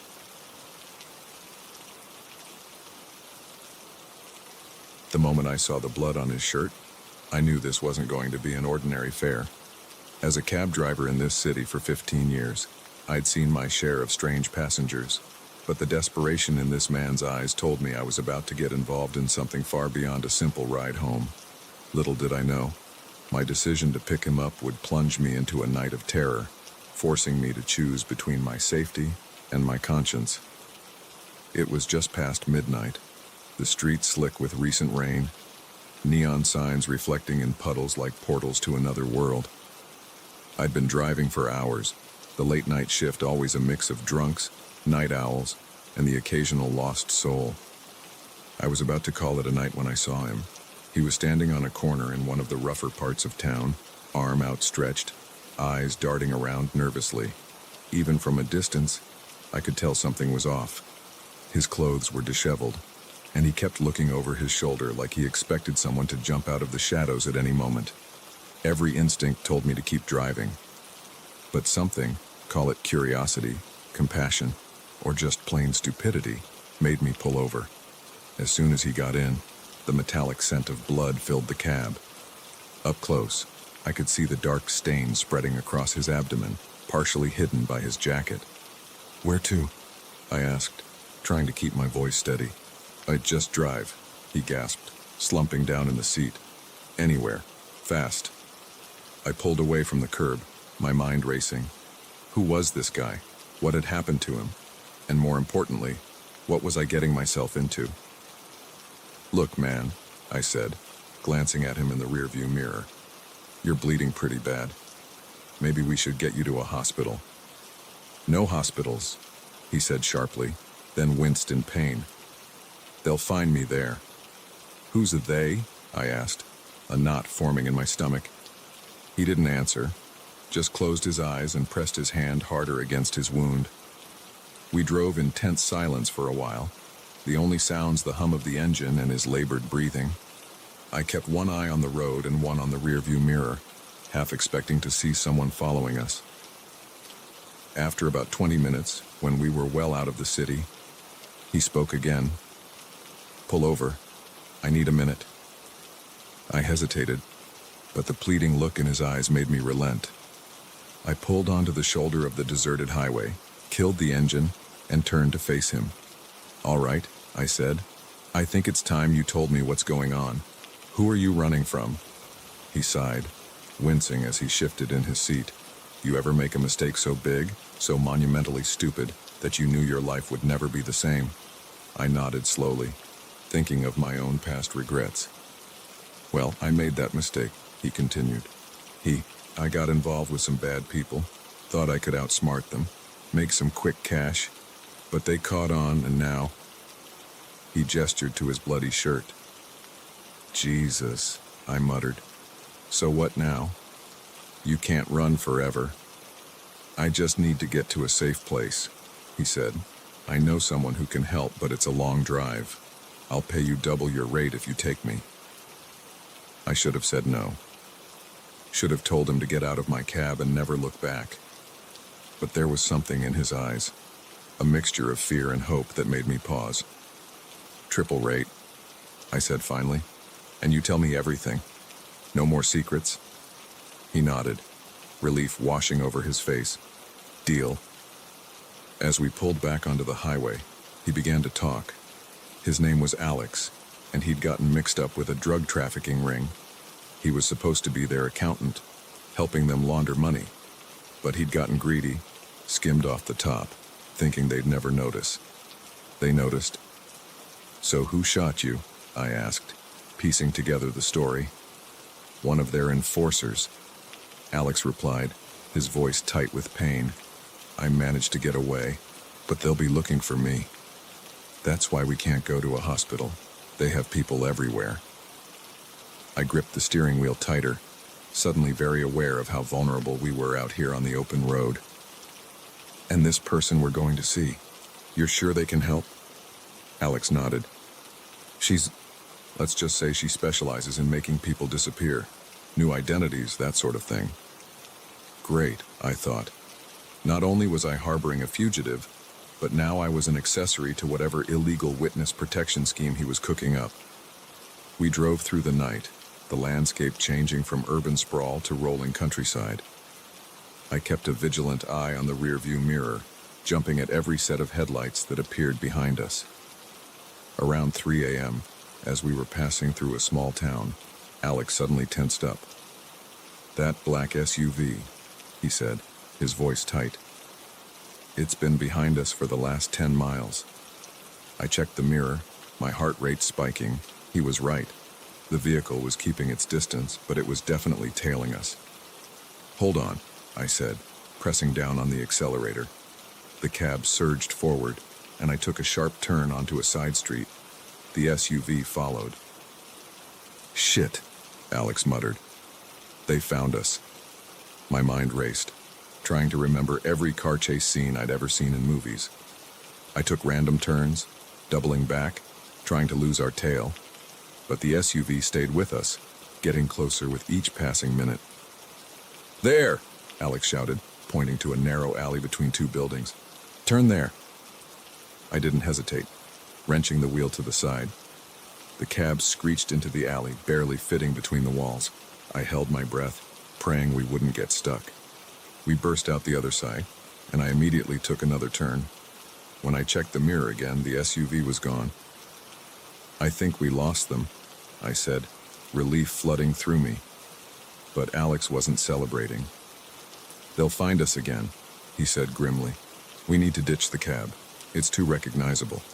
I wanted to argue, to tell him there was no way I was abandoning my livelihood. But deep down, I knew he was right. We were in too deep now. We left the cab in a parking lot on the outskirts of town and continued on foot, sticking to back alleys and shadows. Alex was leaning heavily on me now, his wound clearly taking its toll. "How much further?"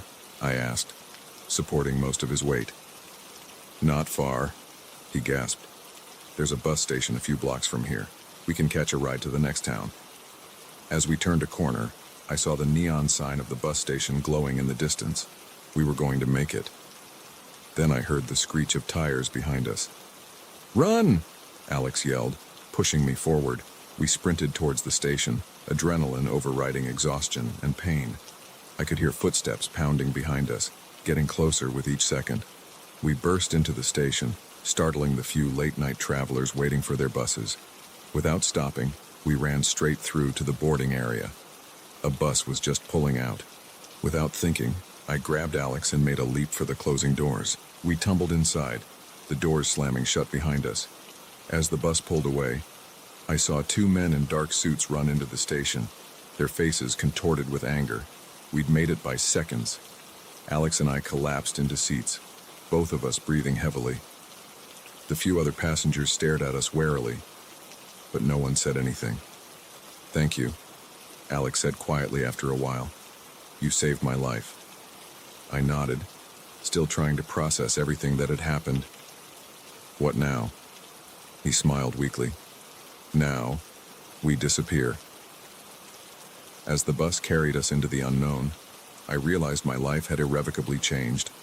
I was no longer just a cab driver. I was a fugitive, a conspirator, a man on the run. But looking at Alex, seeing the gratitude in his eyes, I knew I'd made the right choice. Sometimes, in the darkest of nights, we find our true selves. And sometimes, a simple cab ride can become the journey of a lifetime. The road ahead was uncertain, fraught with danger, but for the first time in years, I felt truly alive. Whatever came next, I was ready to face it. After all, the meter was still running, and this was turning out to be one hell of a fare.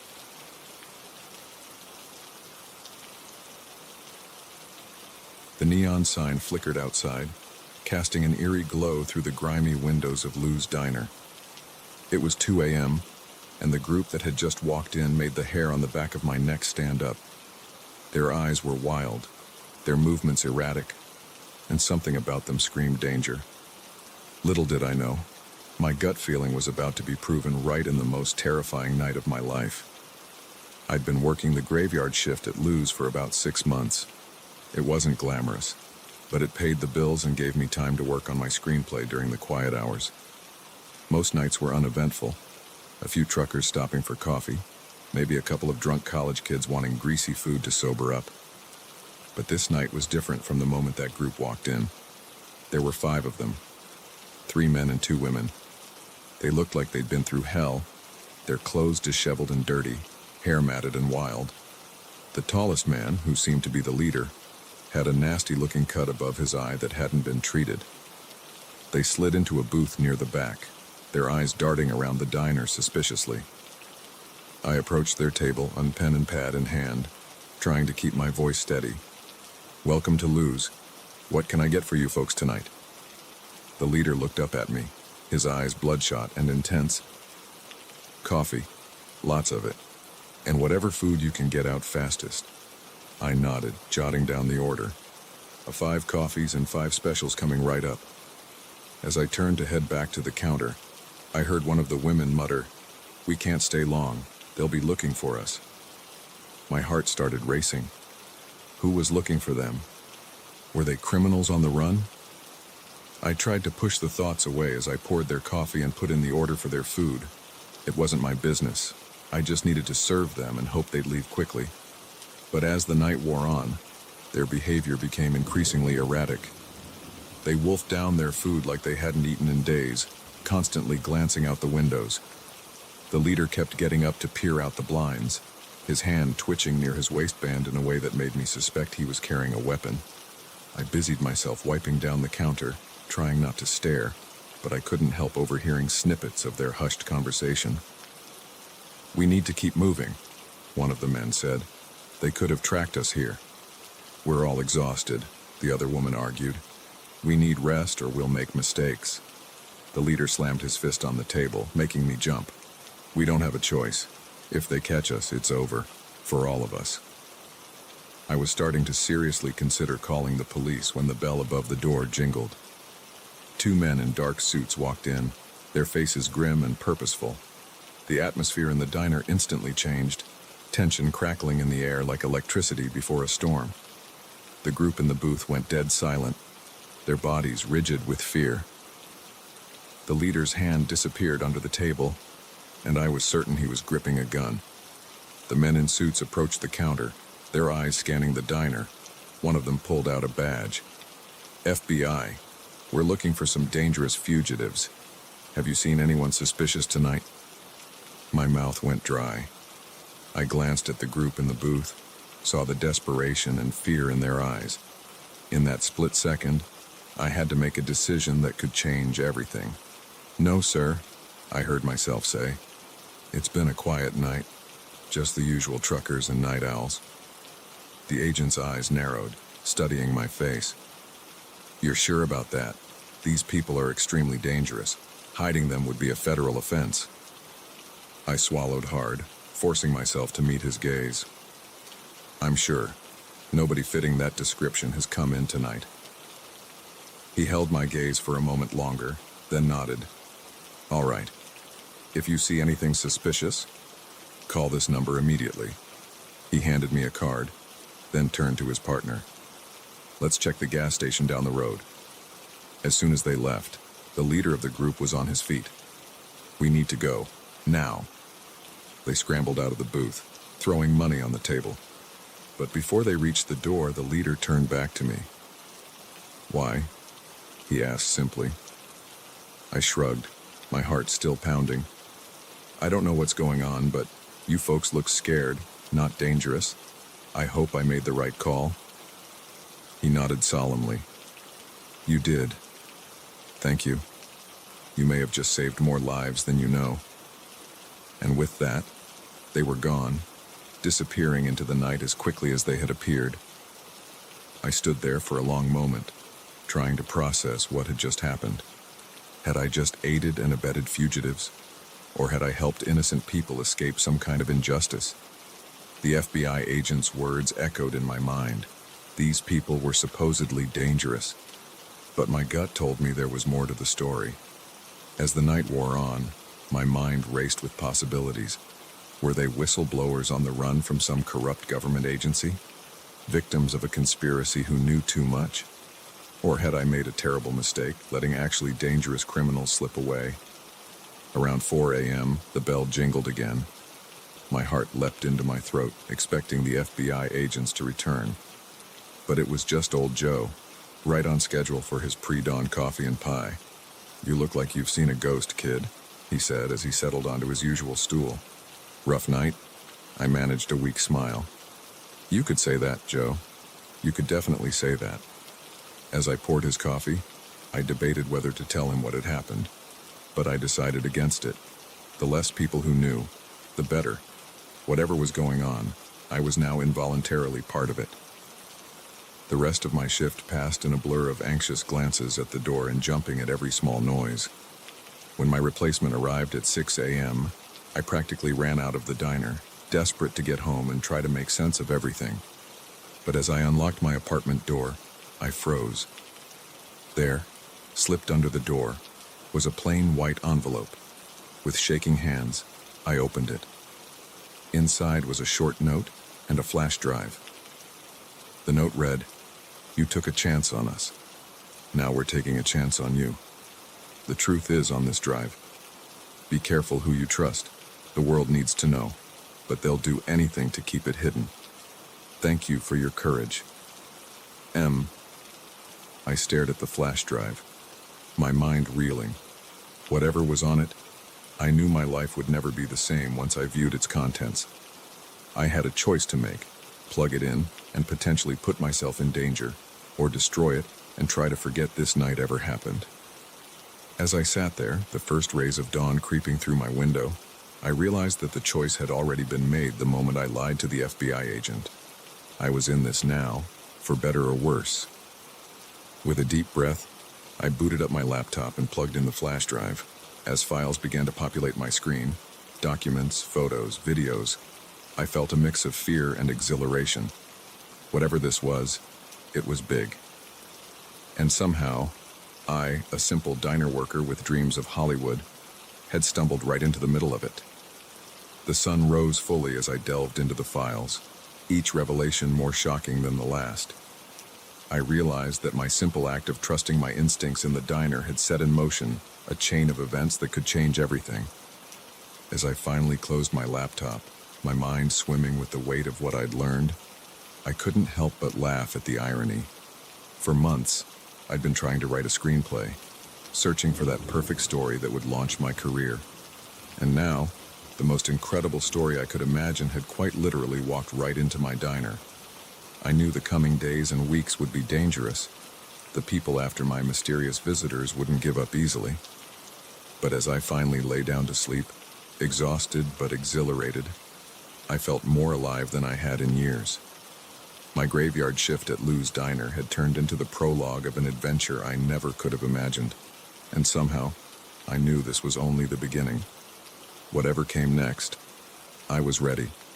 After all, every great story needs a reluctant hero, right? And on this fateful night, that hero turned out to be me, a simple diner worker with a penchant for trust and a newfound taste for danger.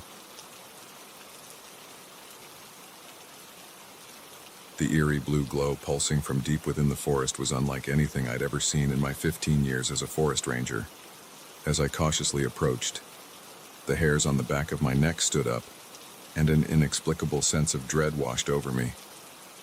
Little did I know, my discovery of those strange lights would plunge me into a nightmare that would challenge everything I thought I knew about the woods I'd sworn to protect.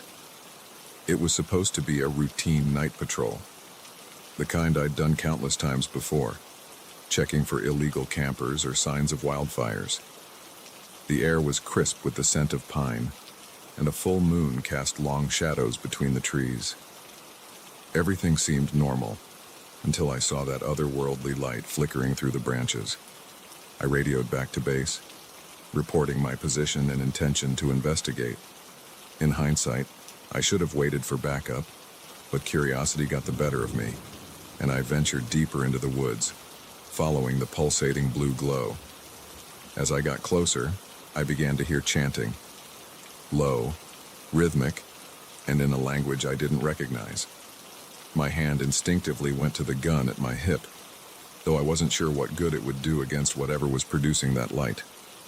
I crested a small hill and suddenly found myself on the edge of a large clearing. What I saw there made me question my sanity. Dozens of figures in hooded robes stood in a circle around a glowing blue crystal the size of a car. They swayed in unison, their chanting growing louder and more frenzied. The crystal pulsed in time with their voices, casting eerie shadows across the clearing. I ducked behind a large tree, my heart pounding. This was way beyond anything I'd been trained for, illegal campers or poachers I could handle. But this was something else entirely. As I watched, transfixed, the chanting reached a fever pitch. The blue light from the crystal intensified, becoming almost painfully bright. And then, impossibly, a tear seemed to open in the very air above the crystal. Through that tear, I caught glimpses of something. A landscape that was alien and wrong, with geometries that hurt my eyes to look at. Tentacle-like appendages reached through the opening, grasping at the air.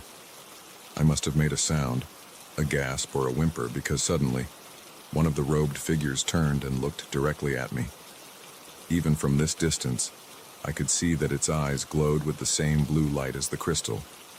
"Intruder!" it screeched, in a voice that was far from human. "Seize them!" Panic surged through me. I turned and ran, crashing through the underbrush with no regard for stealth. Behind me, I could hear shouts and the sound of pursuit. I ran blindly, branches whipping at my face, roots threatening to trip me at every step. My lungs burned and my legs felt like lead, but terror kept me moving. The sounds of pursuit grew closer, and I could hear an inhuman howling that chilled me to my core. Just when I thought I couldn't run another step, I burst out of the tree line and found myself at the edge of a cliff. Below, a river rushed by, swollen from recent rains. I was trapped. I turned to face my pursuers, drawing my gun with trembling hands. The robed figures emerged from the trees, moving with an unnatural, gliding motion. Their hoods had fallen back, revealing faces that were only vaguely human, with two wide mouths and those glowing blue eyes. "You should not have come here, Ranger," one of them said, its voice a rasping hiss. "You have seen things not meant for mortal eyes." "What are you?" I managed to ask, my voice shaking. "What was that thing in the clearing?" The creature's mouth stretched into a grotesque approximation of a smile. "We are the guardians of the gate. For centuries, we have kept the boundary between worlds intact. But now, the stars are right, and the great old one stirs in its slumber." My mind reeled, trying to make sense of what I was hearing. It sounded like something out of a horror novel, not anything that should exist in the real world. "You have a choice, Ranger," the creature continued. "Join us in our great work, or be cast into the void." I looked from the creatures to the cliff edge behind me. The drop was easily 100 feet, the river below churning and violent. It was certain death. But as I looked back at the inhuman faces of my pursuers, I realized death might be preferable to whatever they had in mind. "I choose option 3, I said, and before I could second-guess myself, I turned and leaped off the cliff. The fall seemed to last forever. Wind rushed past me, and I had a moment to reflect on the absurdity of my situation. Then I hit the water, and everything went dark. I don't know how long I was unconscious. When I came to, I was washed up on a rocky shore several miles downstream.